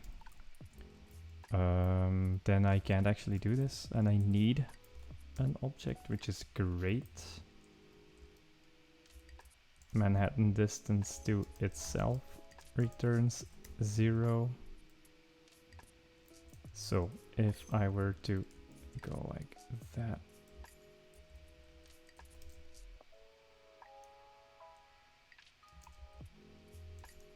to at itself equals 0. Let's do that for negative numbers as well. Maybe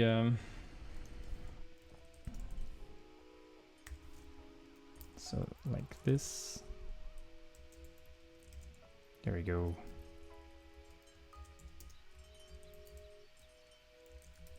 Crossing 0, 0. I don't know, it feels like an edge case. So if I would go -1, or actually, yeah, -1, -1. And then I'll put the 1 here as well. So that means 1, 2, 3, 4, I think, eh?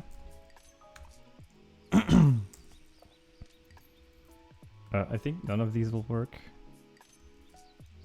Maybe this one will work though.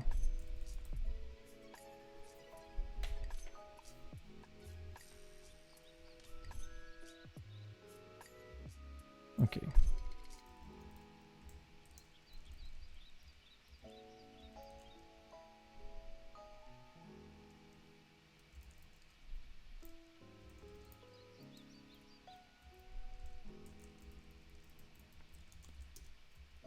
And then simple cases maybe.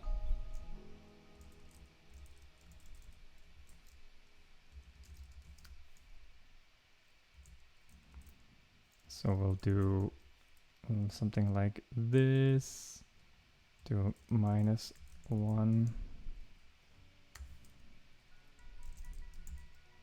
So that's 2, right? Let's do the same for y.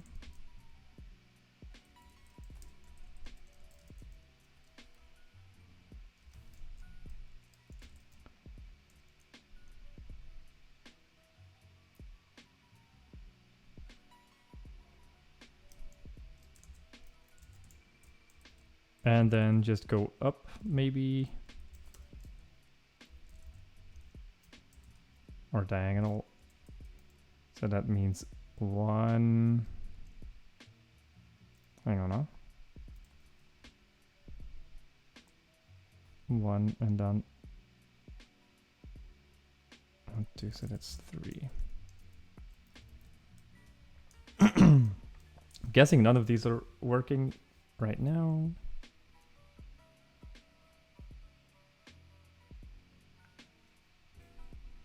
Yeah, cool.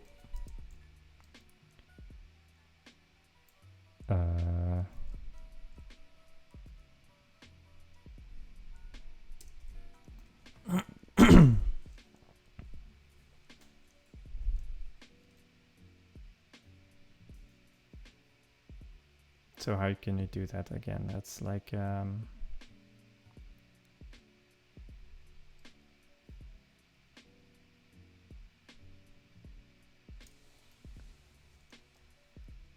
this dot x. I want, so if it's like the biggest number you can, if x is bigger than other dot x, then this is going to work. But it might be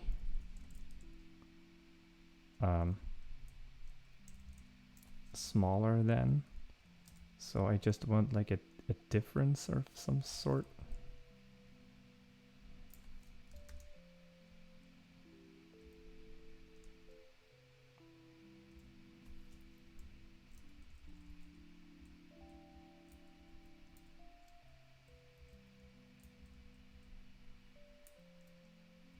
What does this do?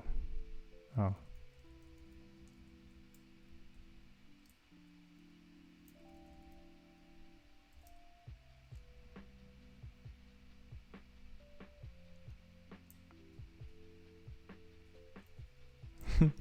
I can do range and then length to find the difference.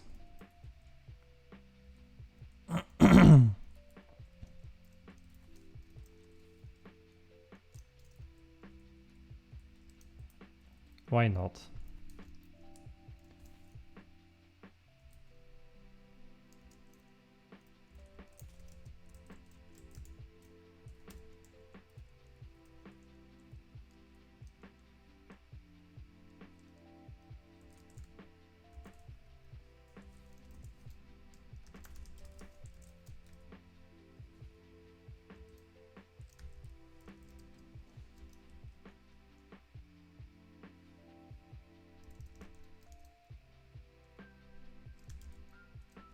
Wait, what?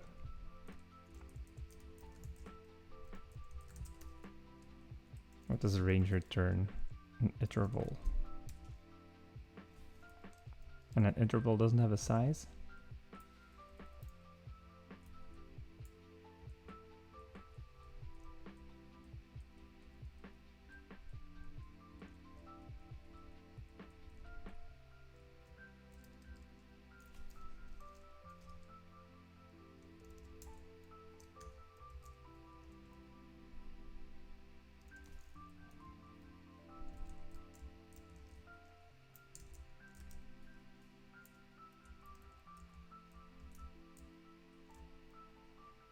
Okay.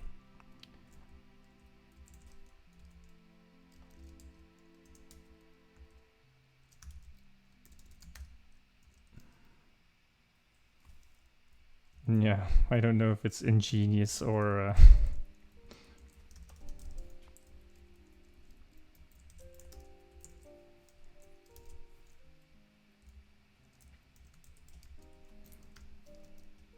there's like something where you can switch, like take the absolute value of or something like that, like depending on which one is larger, and flip the sign basically. But I think this should be okay, right?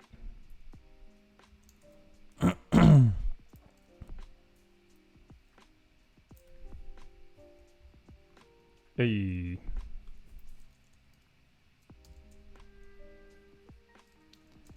Manhattan distance as range size.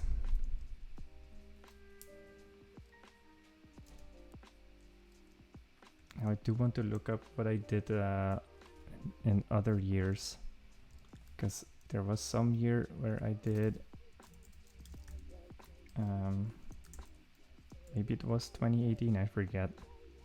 There was like another Manhattan. Maybe it wasn't this one.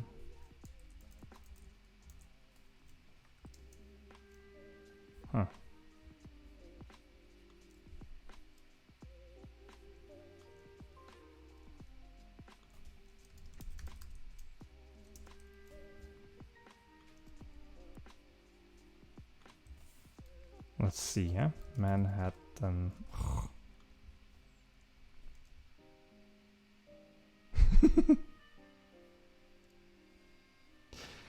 Yeah, I don't remember.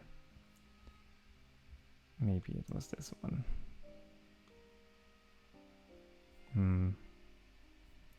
Check some.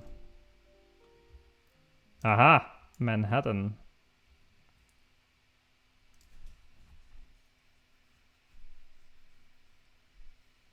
Oh, here it was more specific because it steps away from the middle.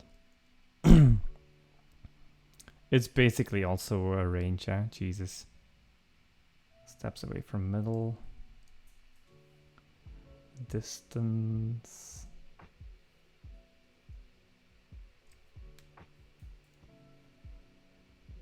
Yeah, it's highly specific to that problem back then, so not reusable in the slightest. Good job, them. Okay, Manhattan distance is done. Then the only thing I need to do is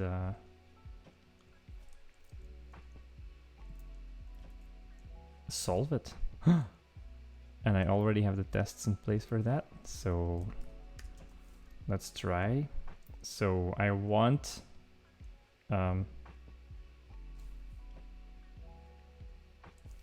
wire 1 to be mapped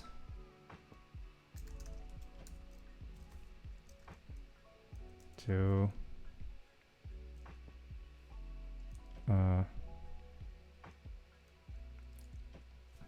parse the wire direction.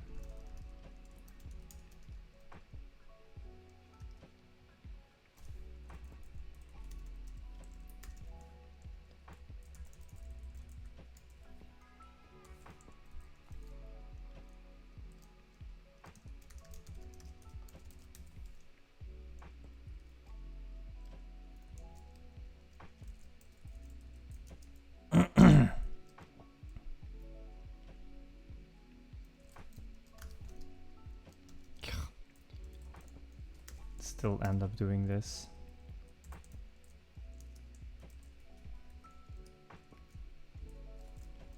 Alright, so I'll have of the wire directions. Then I want to apply wire directions. Let's do it for both maps, both wires. So we've got wires or something, I don't know, wire.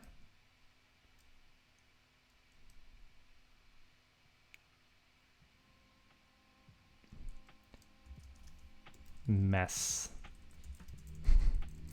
1 and 2 equals apply wire directions of this bullshit. Then we've got 2 messes, which is great. Then I want to do look up crossed positions with mess 1 with mess 2. This will give me a list of positions. Then I want to map using it dot Manhattan distance to at 0, 0, 0, 0.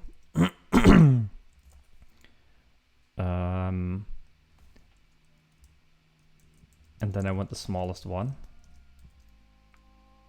Smallest. Is there a thing? Find smallest.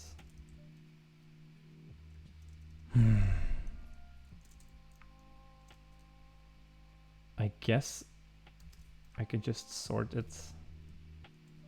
Sort ascending.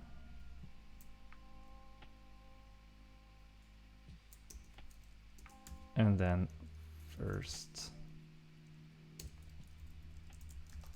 And then I could just return this, right? Problem. Ah, min. Yeah, this is the, yes, yes, yes.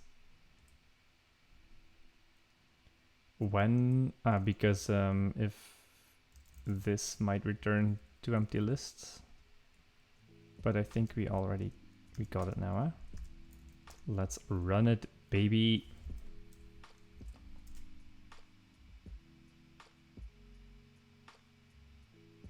Map is definitely something I'm taking away from the stream. I've written a lot of silly for loops to emulate it, so it'll compress my code an awful lot. The other thing it will help you do is think about stuff in a more functional way. Yikes, I think we have some problems here.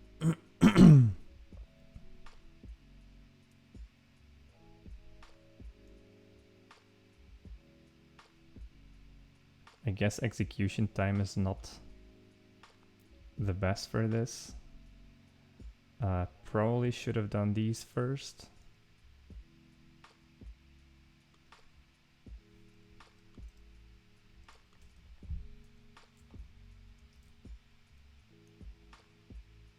No, don't run all of the things. Oh, Leon. Stop. Ignore. Or skip.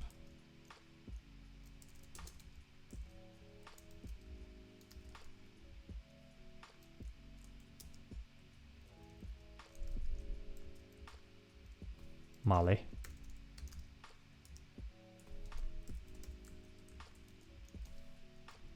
Okay then, you are no longer a test.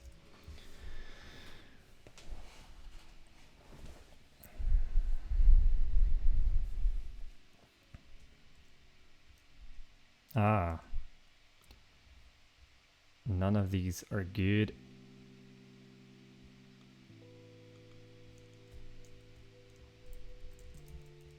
They both return 0.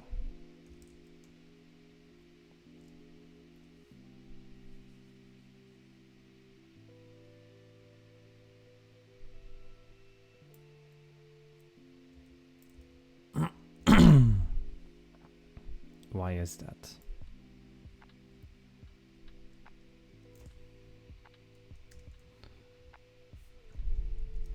I really want to actually just debug this. Because why would it be 0?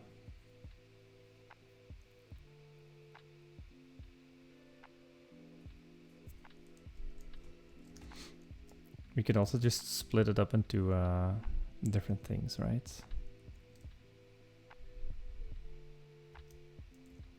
So if I do apply wire directions to this,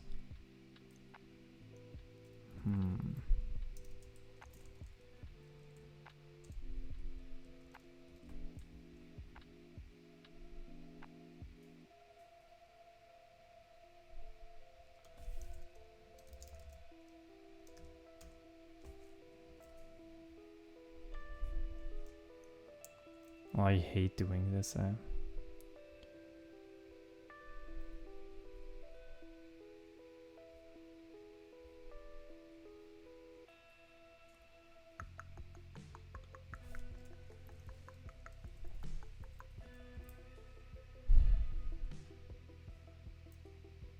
Maybe let's just take a shorter example or something.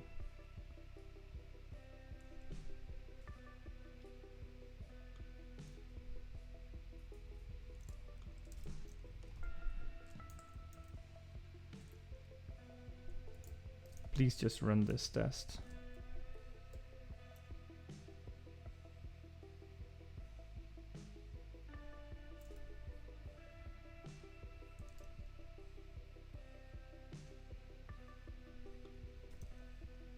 Okay, what's in mess 1?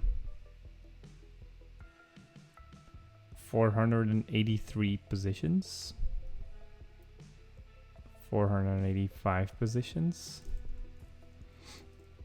Now don't tell me this is empty. It's not. And 0, 0 is in there too. It crosses on 0, 0. Oh my god. Bastards. And this one does the same, I guess.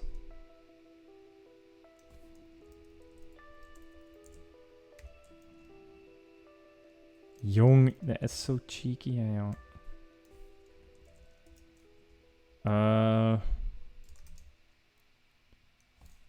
Filter not is position or is at.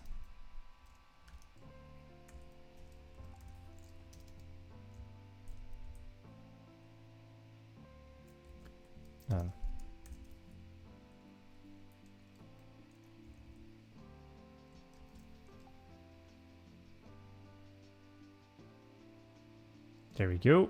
All right, and now let's just run it, I guess, and then I think it should work.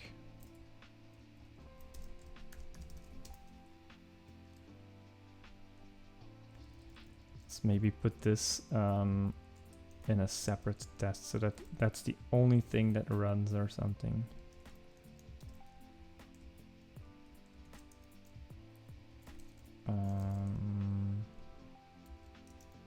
Day 3, part 1 test.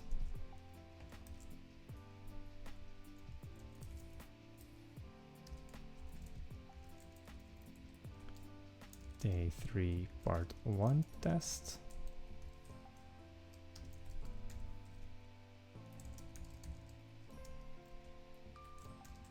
Okay, let's run it.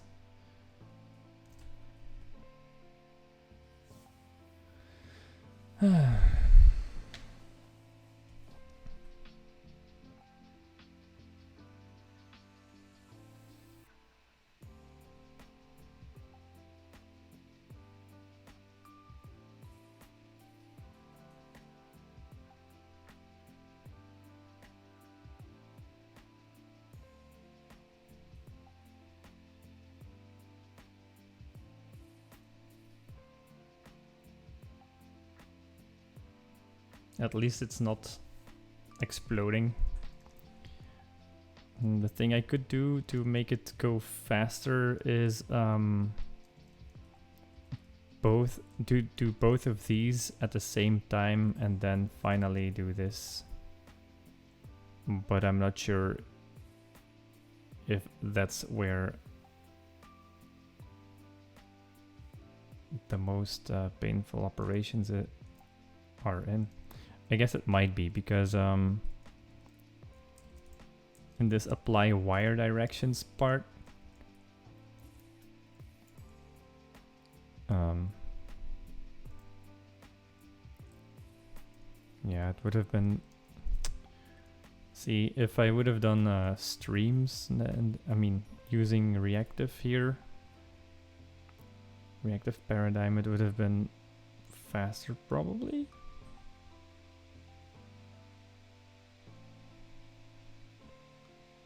Because you can parallelize stuff there.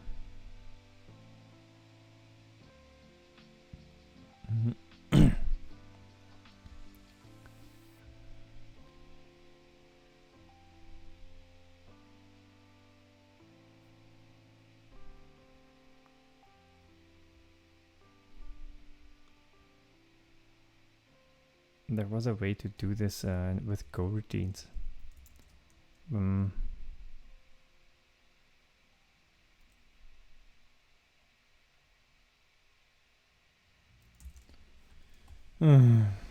In your case, just comparing raw lists takes quite a while. I'm not sure if you've done something more efficiently than me, but this isn't too... Yeah, you're right.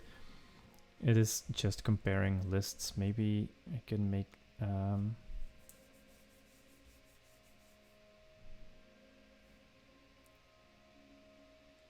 I wonder what data structure you have to compare lists of some kind in Kotlin.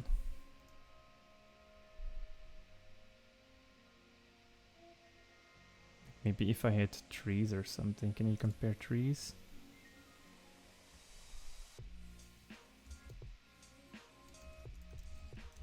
Oh. We do have a result though. Apparently it's 399.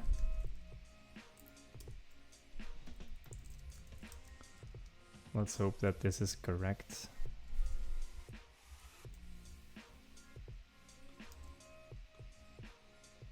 Yay! Continue to part 2. Be prepared to throw everything away.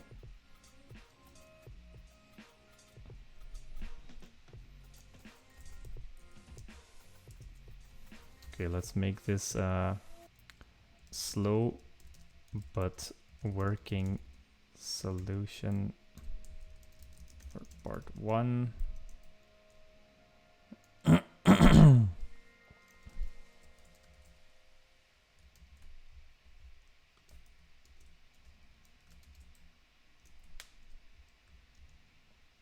But yeah, maybe I can make it more performant. Kinda depends here, huh? Part 2. It turns out that this circuit is very timing sensitive. You actually need to minimize the signal delay. To do this, calculate the number of steps each wire takes to reach each intersection.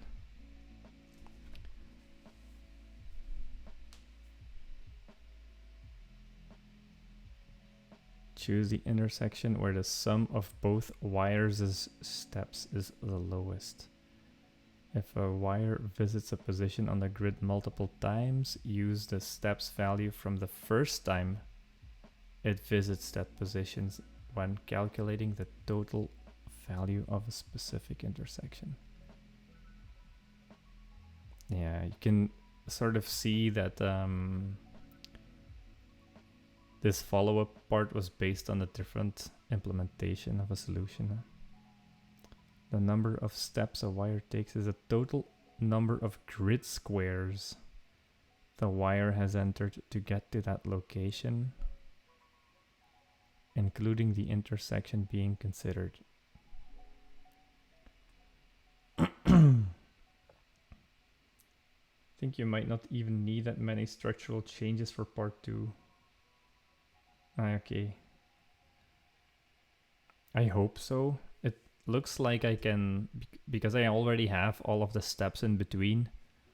But the thing I'm not sure of is, like it seems that I need to calculate something outside of the movement loop, for example. Because steps up until an intersection, I only know the intersection at a later time. In my sequential code, I mean.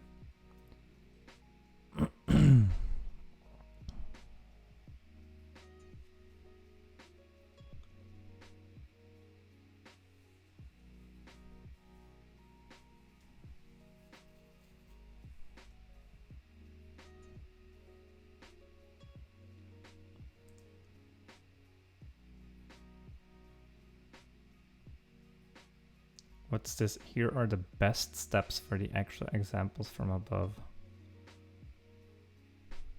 Ah, yeah, okay.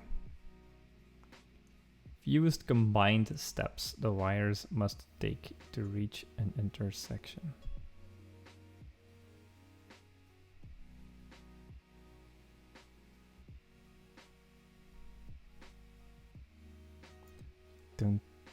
I don't understand that too well.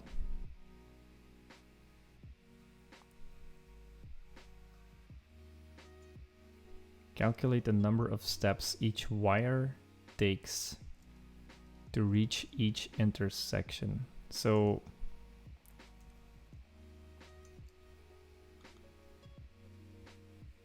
where is day 3?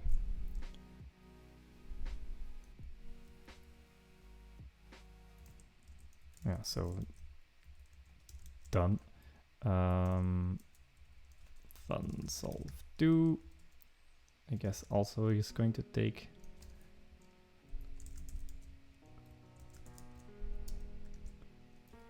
it's also an integer, right? Fewest combined steps, yeah.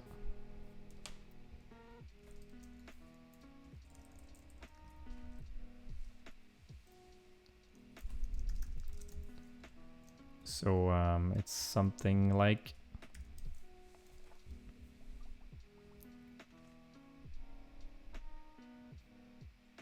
if I need the number of steps each wire takes to reach each intersection.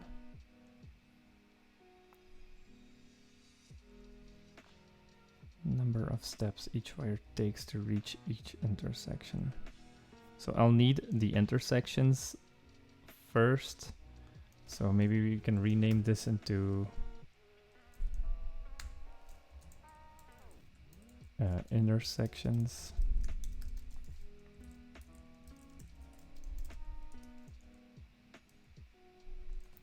So once I have the intersections, which are positions, I also no longer have which wire, but that doesn't matter.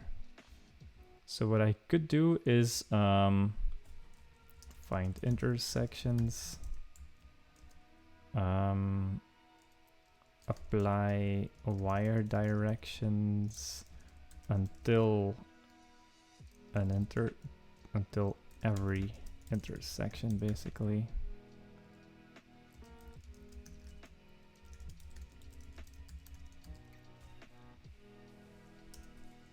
Do that for both wires, or for every wire.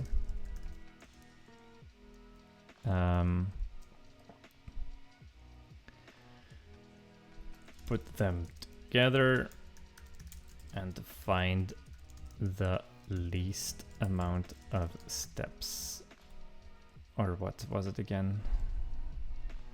The total number of grid squares the wire has entered, yeah.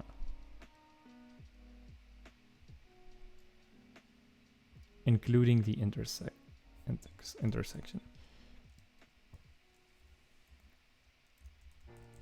Until and including.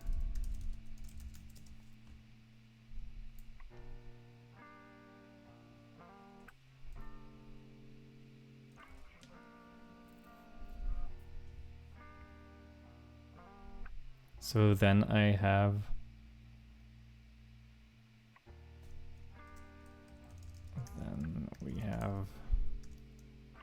the amount of steps it takes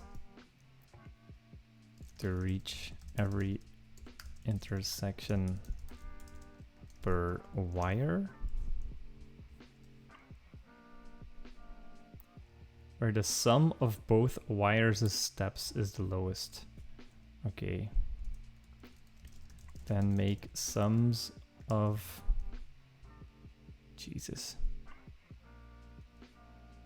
all amount of steps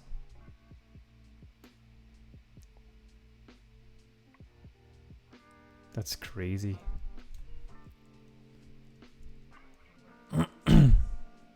So this is always a combination. Make all possible combinations.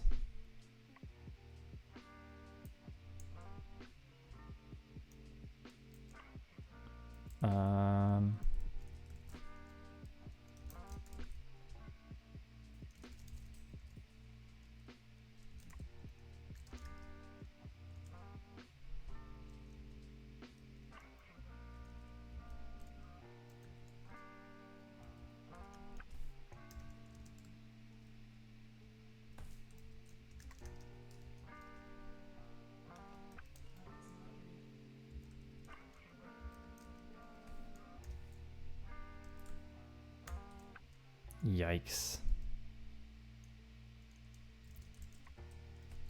And find the least amount of steps.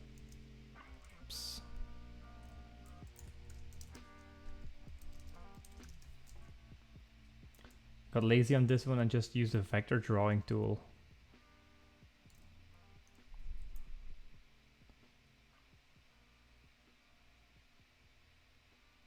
And then how is that, I don't understand yet how it makes it easier. To me, it would make it more difficult. Is it because you just have the result, something like this? Because it's not really visible, is it? Because the amount of steps until an intersection might differ, no?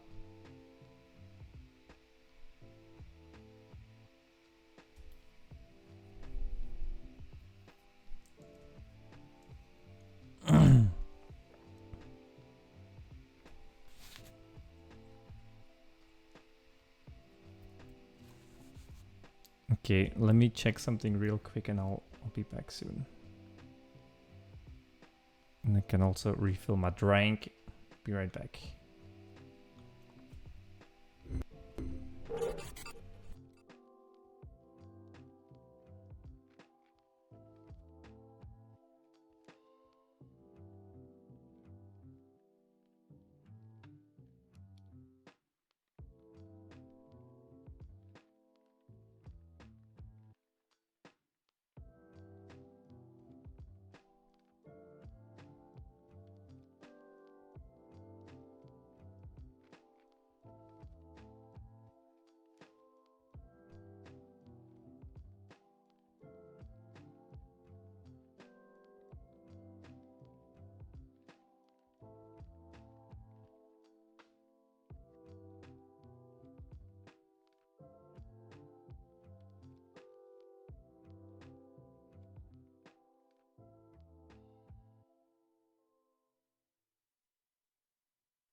All right, and we are back.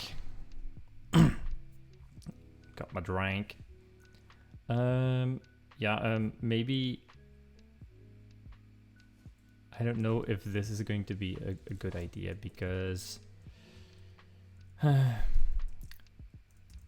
will have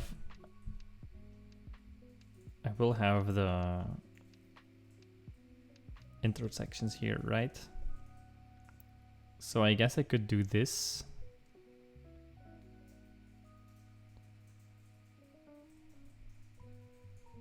Oh,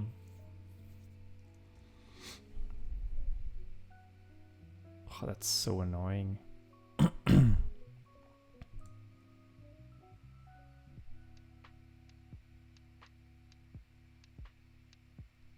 thing is, I'm afraid that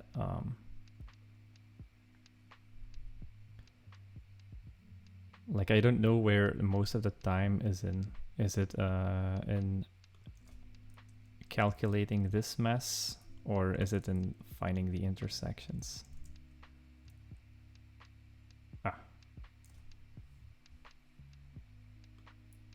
You just draw the vectors and have the tool calculate the intersections.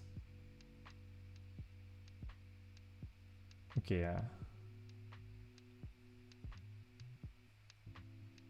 And then check the sum of length of the two wires for each intersection.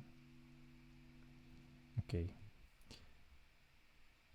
But then we're no longer coding something, I guess so. And also not learning. That's even worse, I think. So I will try and make this one, make it work.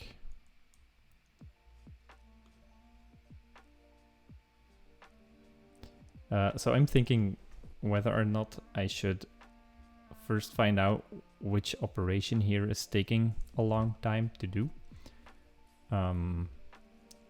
Because it might be that the optimization effort might change the code structurally in such a way that I won't be able to solve two with the same thing I have now. So I'm afraid that if I start solving it like this, I'll run into serious performance issues and then have to restructure it afterwards. So I think I'd rather first make it a little bit more performing.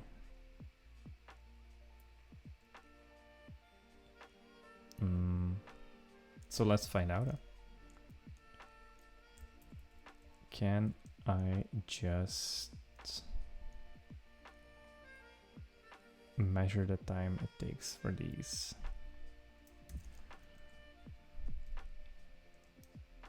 measure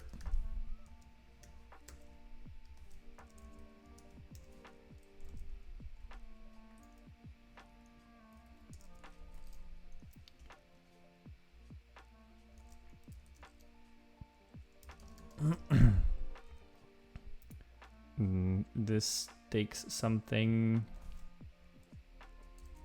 like a reified result or out result.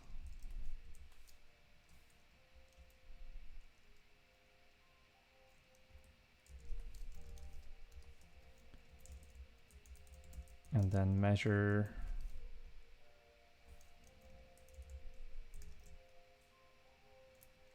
yeah.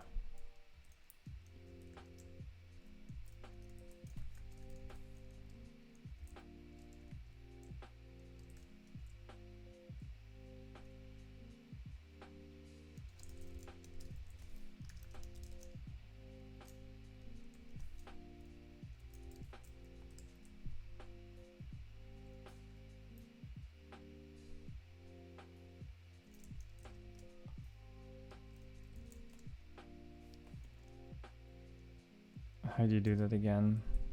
So I want R to be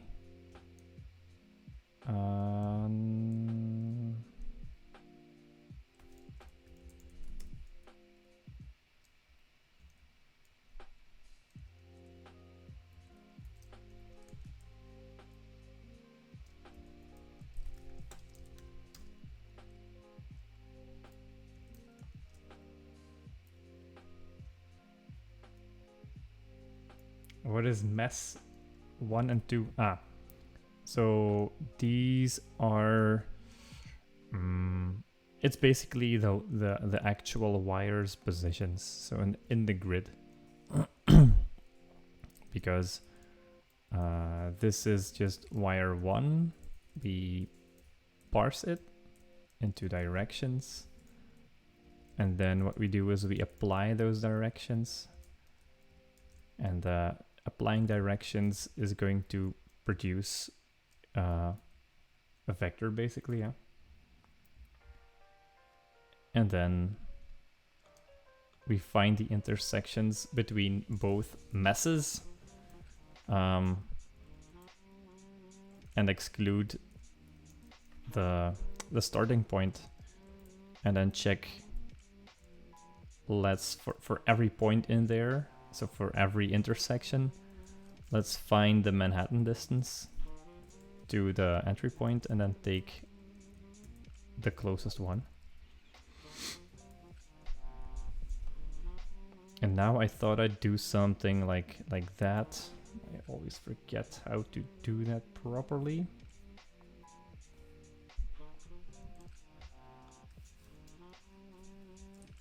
So let me just quickly cheat.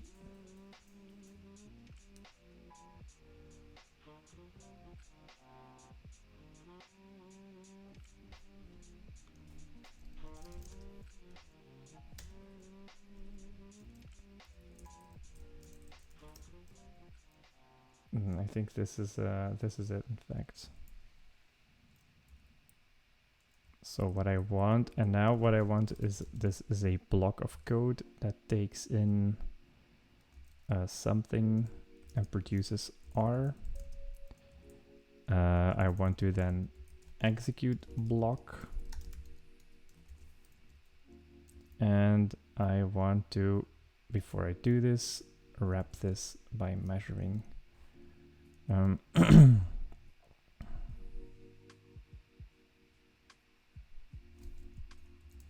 Maybe let's also add a string.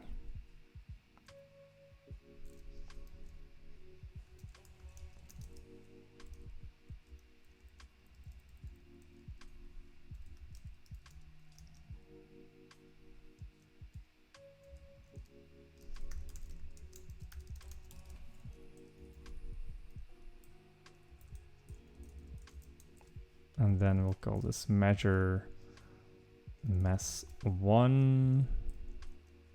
And we can do the same here.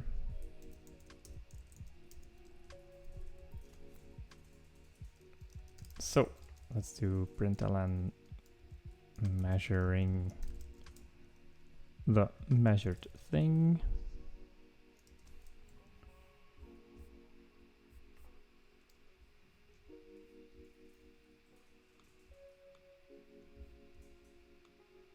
Okay, and then once I have this, let's assign this to result. And then say println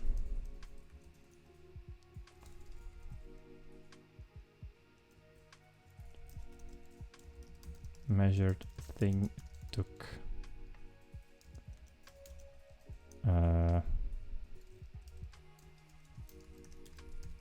to complete. And then this is going to be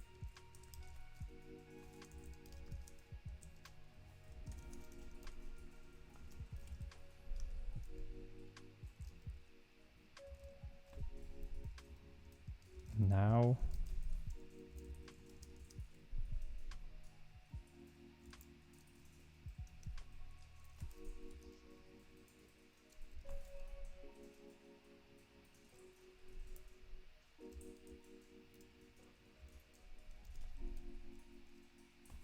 Well, actually, no, huh?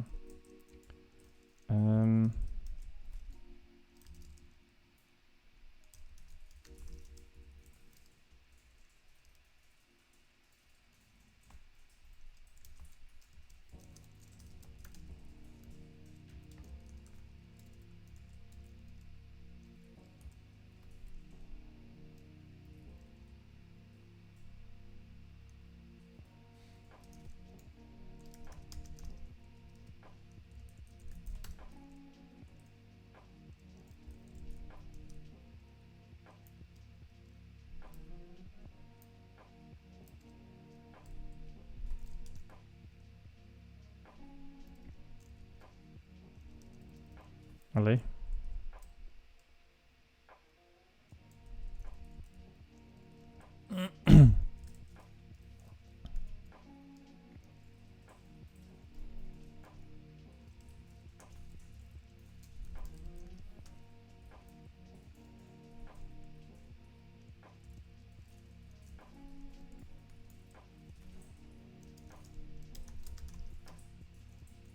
There we go.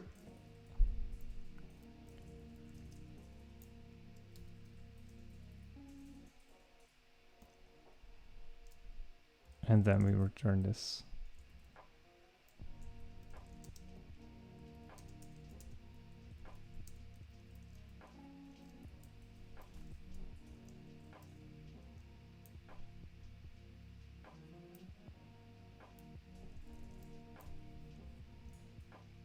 And then I think I want to, because it's going to be in seconds, and maybe this thing. So maybe doing that in nanoseconds is going to be quite a lot.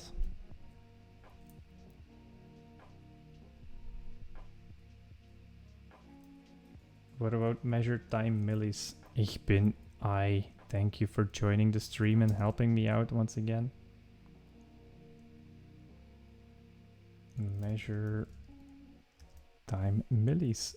Okay, so this is already a thing. Oh my god. Of course there is something like this. Can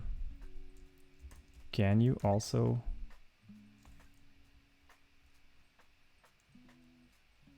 Okay.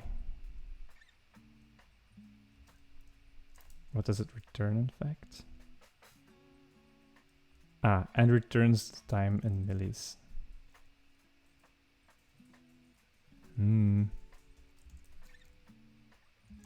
But I still want the result.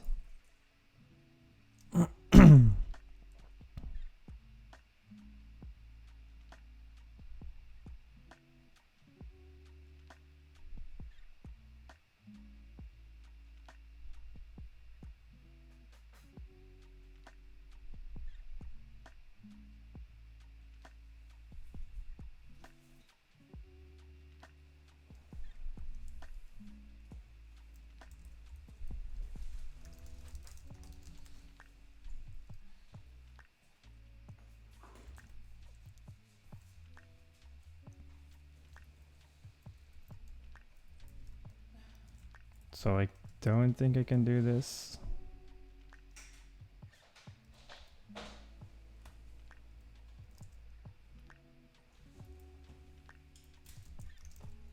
And this is returning units. So that's the problem a little bit.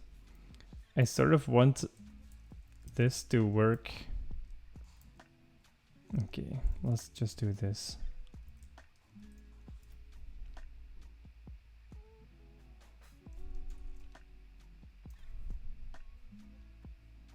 So I sort of want the same thing, but I want to add a measuring thing to it. So I want to say, this is the thing I wanted to measure.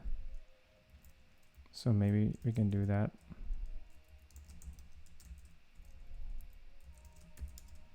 Start, then we'll execute the block. And then we'll do this calculation to find the end again. So that's this.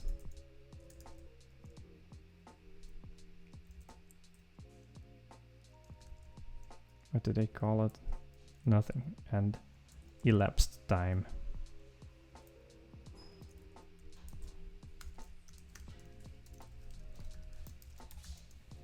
Time. And I think I want to format this. Maybe there's like a cool formatting. And just so I have one more calculus assignment to do, so I'll have to bow out for the evening. One last thing, could you drop Boca stream real quick? I didn't catch it the first time. Of course. Of course. So watch this guy go live at 6 CET.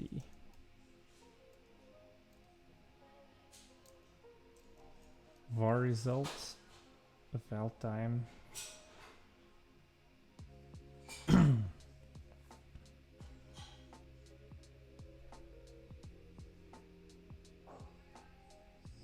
Oh yeah, you can just assign it from outside of this, then I can reuse this. So result equals block. No. Thank you. Thanks for hanging out, Willem. Hope to see you soon. And if not, also good luck and also happy holidays, man. Let's just type it over. Result R equals measure time millis. Result equals block.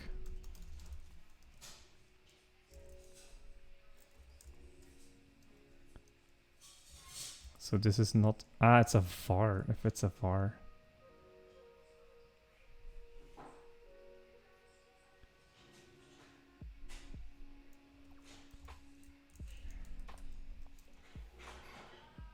Yeah, so it just needs to be a var.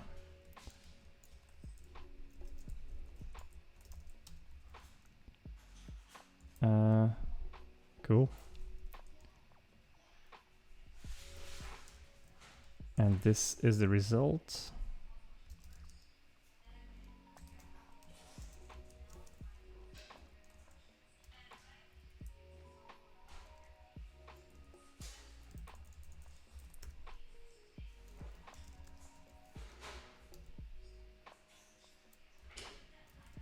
Then I don't need to do that, and then I can just reuse measure time millis. And somehow I can't return result. Must be initialized.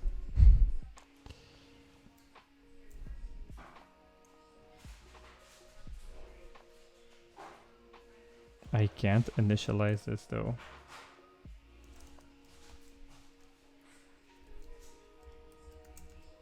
And if I do this,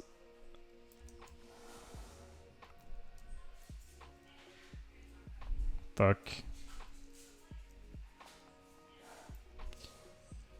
I think what I'll do is this.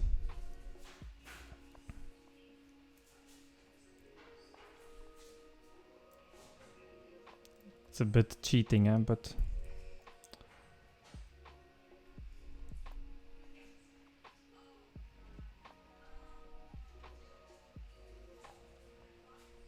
all right, let's do this. And then we've got measure mess 1, and we'll do the same for mess 2.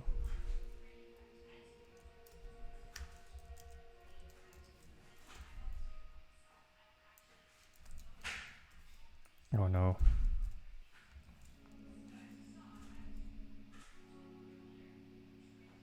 Oh no, no, no, no, what did I do?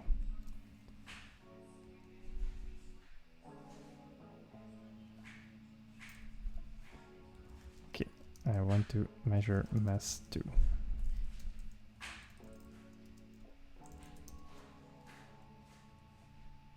There we go. And then I also want to measure finding intersections.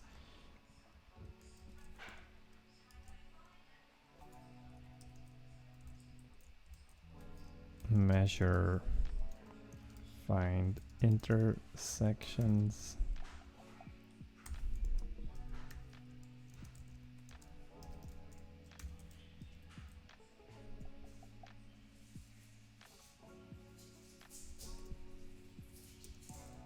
There we go.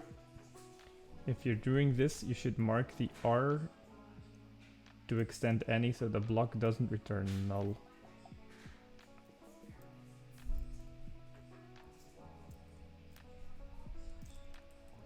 So this one you mean?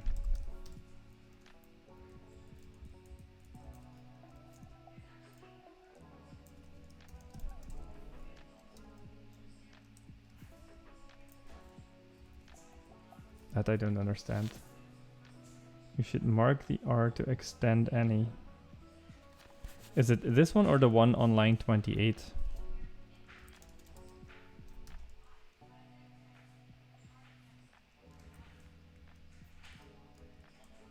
We already did this, so it's got to be this one.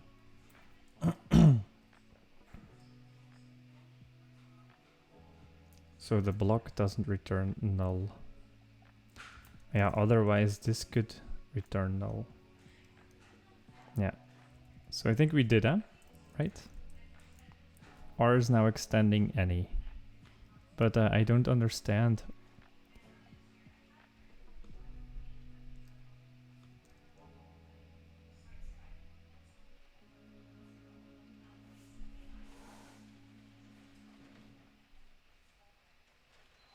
Because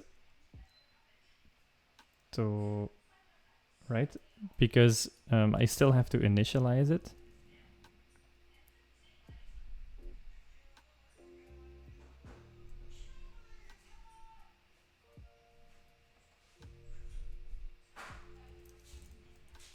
And block can never return null because it's specifically R and not this kind of R, I guess.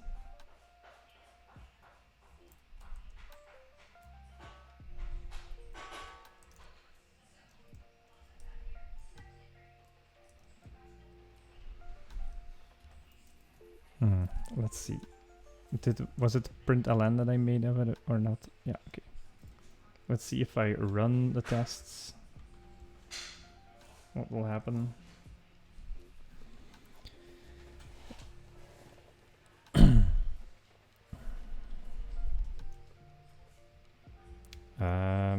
It's the solve. This one took 3 to complete. Took 1 and then took 20. Okay, yeah.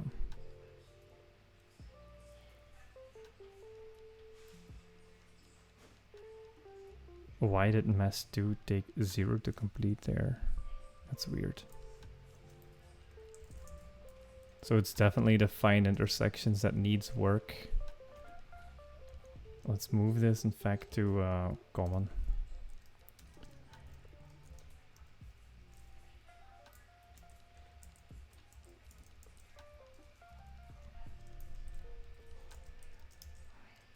Oh.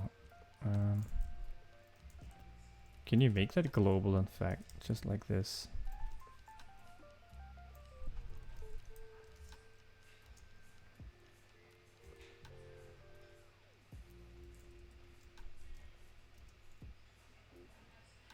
Yep. Okay. All right. Okay, how do we fix this? So here I was trying to compare items or positions between two lists and get the ones that match. But here. Otherwise, measure any something would crash because you're allowing to return null. And say afterwards it's not null. Now the compiler complains that you can't return null. Okay, let's try that. Here we go. So if I would have another function or anything really that says stuff.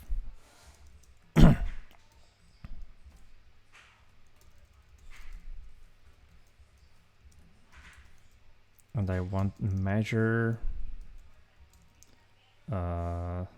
something, and I want something to return null. It complains because type parameter bound for R is not satisfied. Inferred type nothing is not a subtype of any. Aha. And if you just go like this, then it doesn't, it still complains or not? Cannot use nothing as reified type parameter.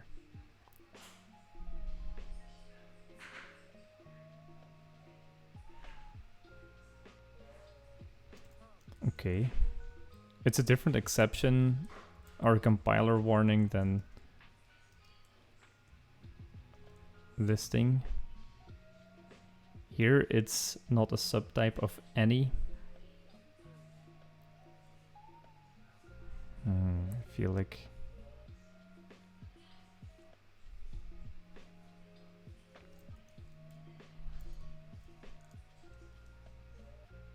okay. I'm satisfied enough and I'm glad that this is also... maybe because it's reified or something. If it weren't, then it might be just breaking. I mean, not breaking. Okay. Let's check it out. So, to find intersections, I'm currently doing loop over this, loop over that. And add them to a list, but I don't think that's a good idea.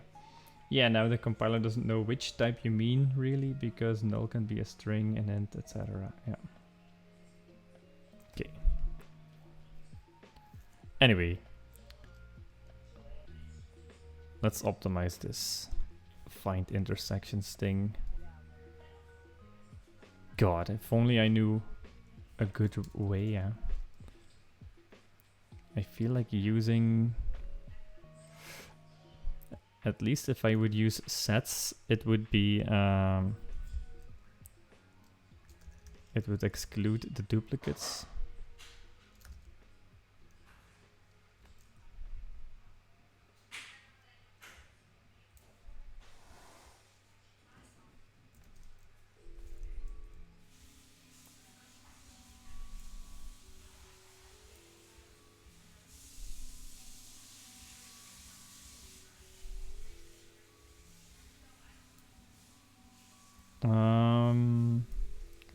Let's just try with sets maybe.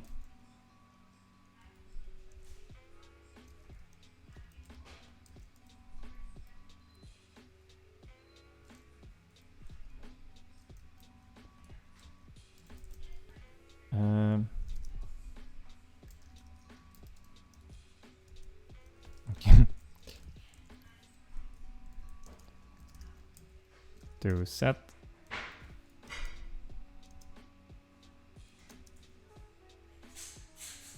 Oh, it can't be, of course, an assignment anymore.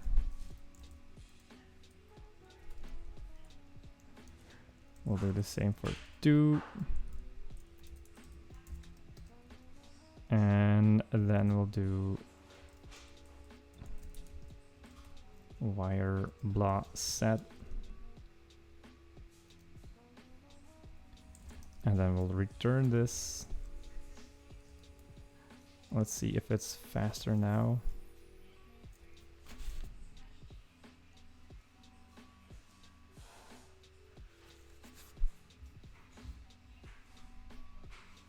It's not.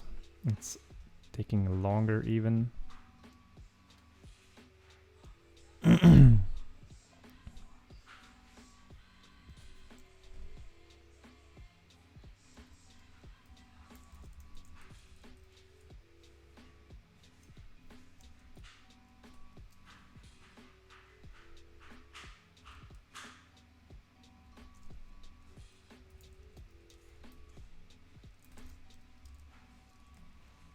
There was also like a binary search thing here.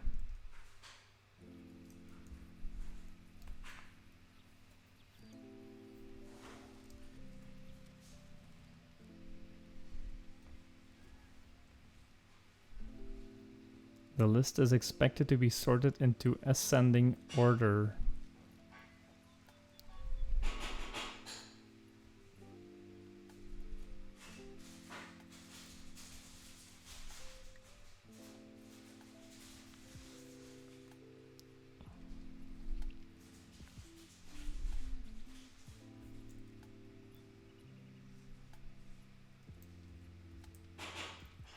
Yeah.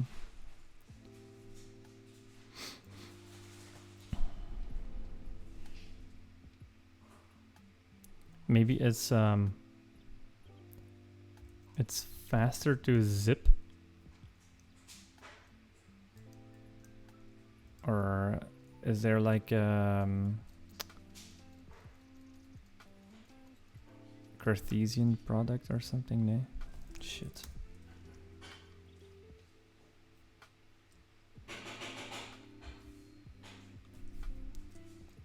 Kotlin.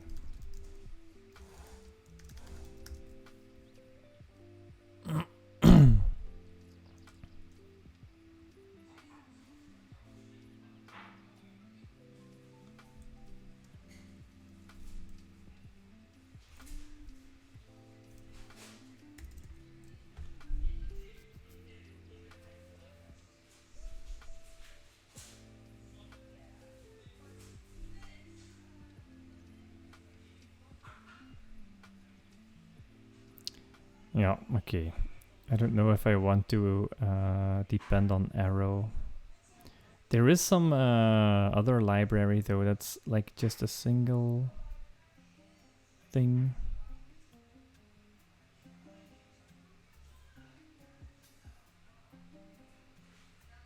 So in your solution, you did kind of go the same way. But because it was too slow, I split those lists in quarters of a coordinate system. This way a position 100, 100 isn't compared to a position minus 300 and 100. They can't be equal anyways.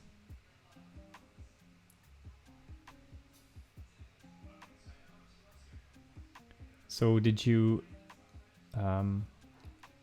you made your lists that you had to compare smaller, or what? Is that something you're saying, or?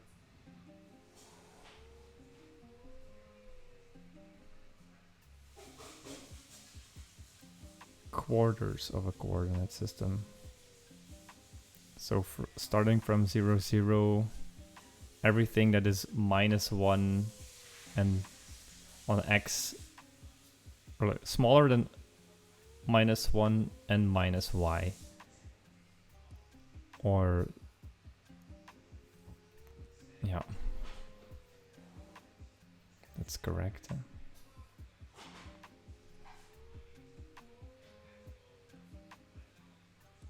That's a good idea.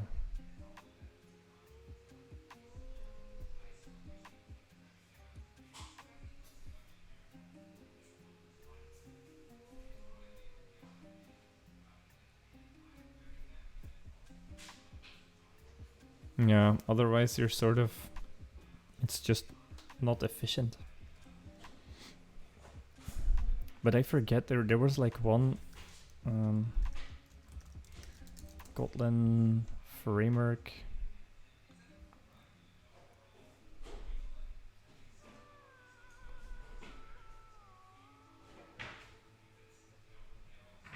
Like that's smaller than Arrow, but I think I was thinking about result.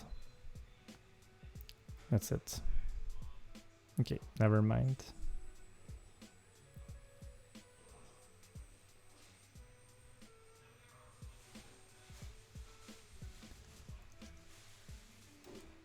Okie dokie. Okay, so then I'll need to change this up a little bit.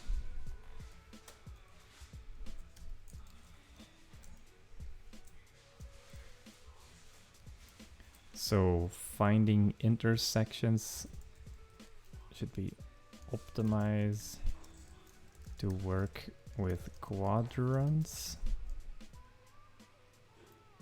And then still use find intersections.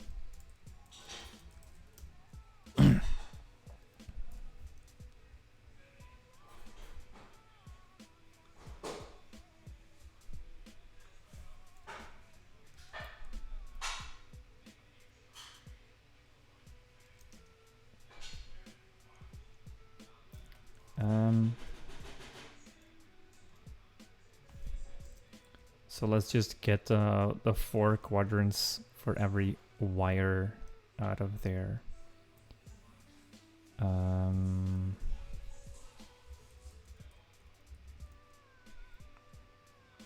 wonder how to do this properly.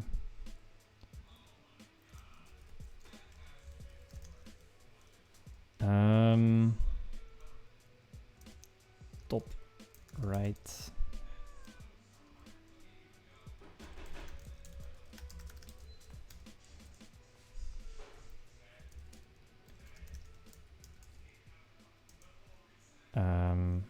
So whenever top right, that means x is larger than 0. And dot y is larger than 0. Then we've got top right quadrant. We'll do bottom right. It means y can be less than 0. And then we'll do bottom left.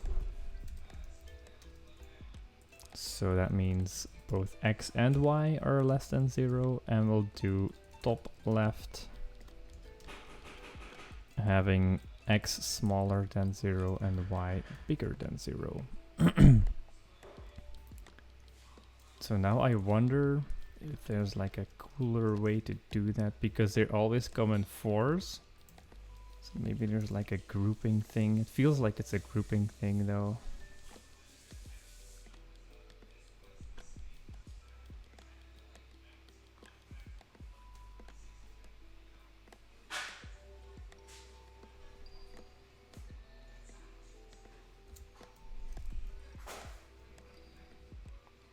I'm not sure if this is going to be better, in fact. It's like, the thing I wanted to do is compare, let's say, both quadrants. So maybe what I can do now, let's go like this. Now we'll have both wires split up into quadrants, and I still need to find the intersections in all of the quadrants. So what I'll do is basically the same thing we did here, but then instead of a wire set, let's do top right, and this function is always the same. Maybe you know that do you know if there's something like the equality function? Like, can you go like find position equals or something like that.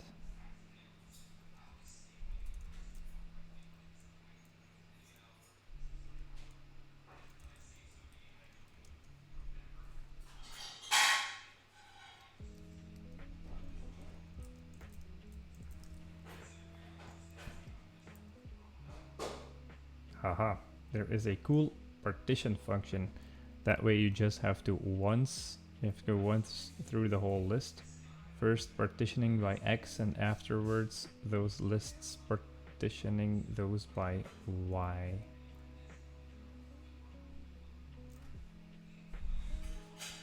I'm not sure if it's going to be cool for sure, but if it's going to be more readable. Partition. Is it a list partition by or something? No, this is it.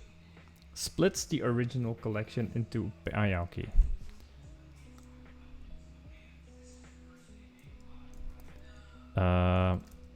X bigger than 0, and then you partition these again. Or flat map them then. What's the result out of partition? A pair.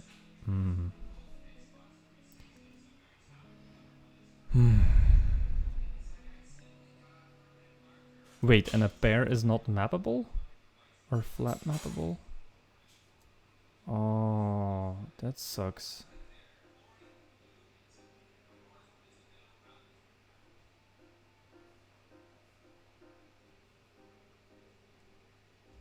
That sucks, huh?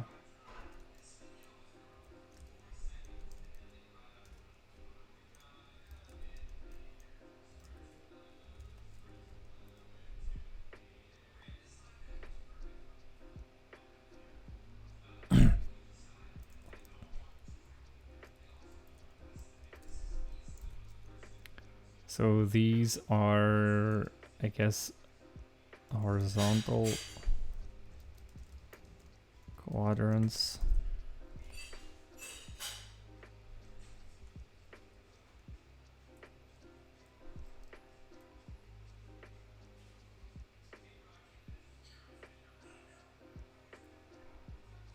Well,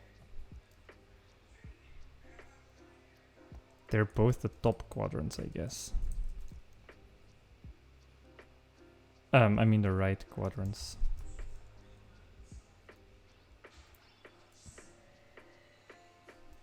Oh, there's let. Because let you can do on everything.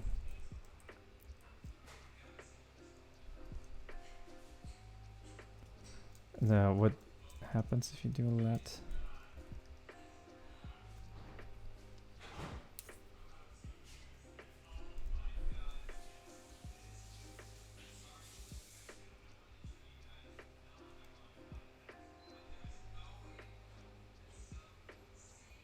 Let return R. So it partition. Nee. Now we can do destructuring. So because I partitioned X, so this is the top and the bottom. No, this is the right and the left part. So right, left.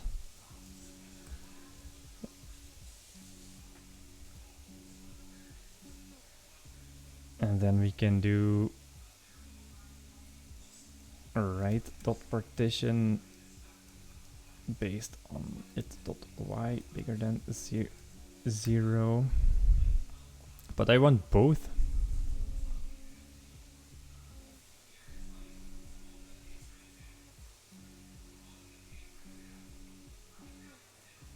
This is confusing.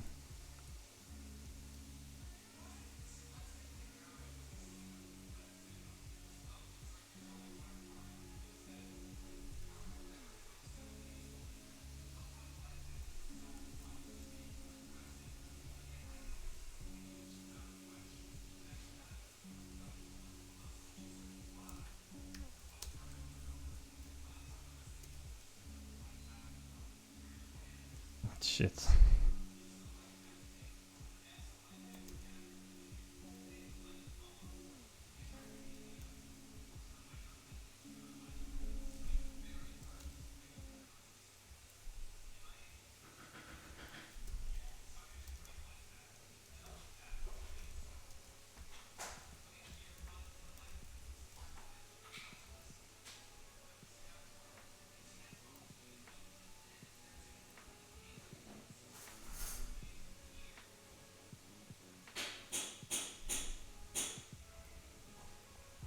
Alright, and then what I can do is make these vars, I guess.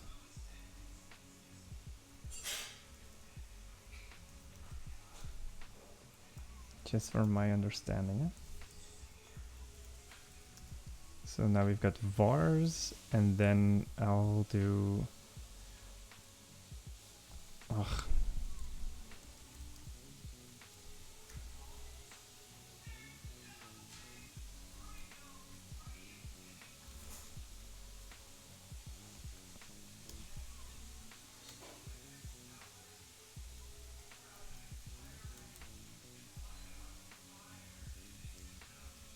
Yeah, it's not going to be...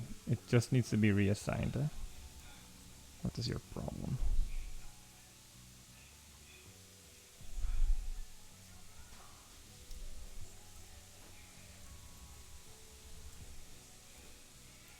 Ah, there we go.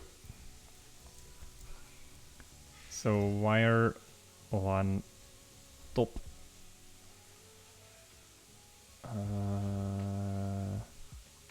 Right. Alright. Dinner is almost ready, man. So this would be bottom right. And then these are... Huh. Pairs? Oh yeah, that's silly.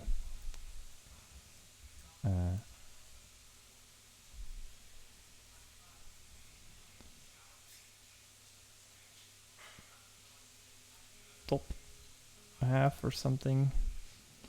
And then we'll do top half first. And then top half second. Something like this.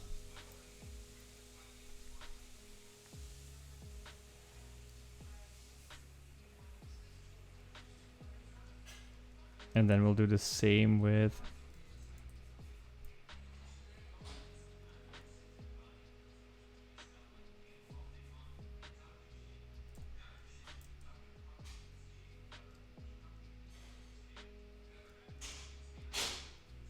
the left.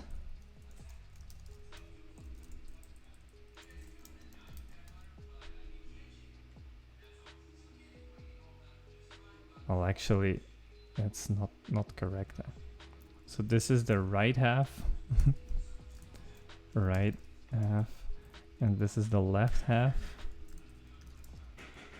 And then since this is bigger than y, I mean y bigger than 0 means above the line, so that's top and okay. Left. Okay. Confusing but efficient. And now we need to use left half.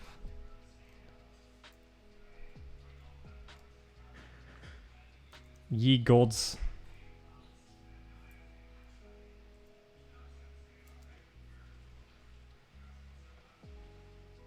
Wait a minute. Right dot partition and then 2 left dot partition. And you've got the pair again.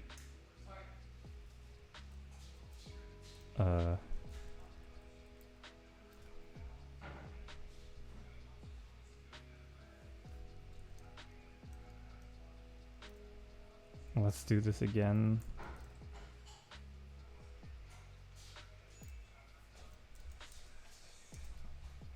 For these.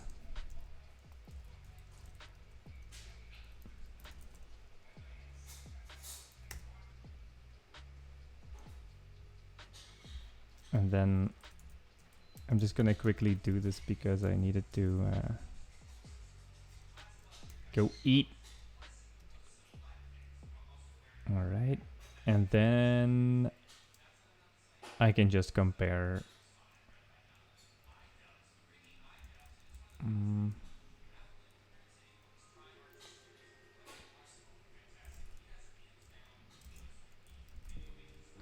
So these are top right intersections. And then what I'll do is add the other ones as well. So let's do bottom right.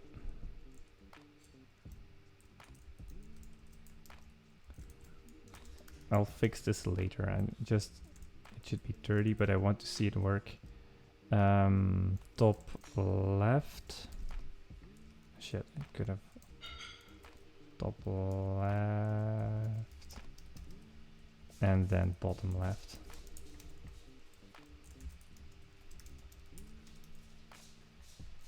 And then return top right plus bottom right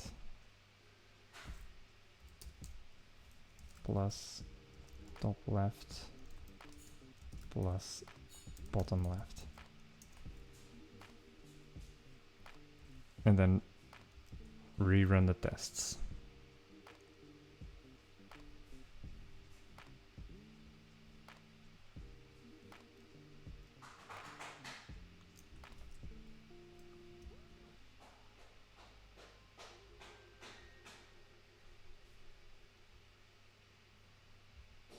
Null pointers.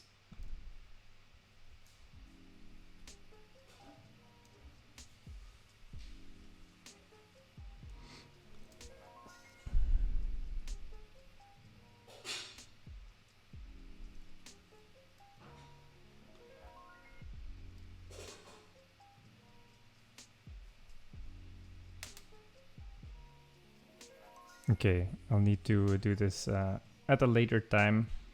Gotta stop the stream and then oh. Okay, thanks for your help as usual. Set me on the path. Let's make sure that I know to fix this thing. So to do fix this. All right, gotta shut down the stream and eat. Thank you guys for watching. Maybe I'll stream again later. I think it's unlikely, and otherwise see you tomorrow, because my holiday starts now. It goes until the 6th of January. That happens when you save up a lot of holidays throughout the year. It's unintentional. It just happens to be that way. But thanks for hanging out as usual. And I really do hope to see you next time. Thanks again for your great suggestions. Ich bin I or ich bin I. See you next time. Peace.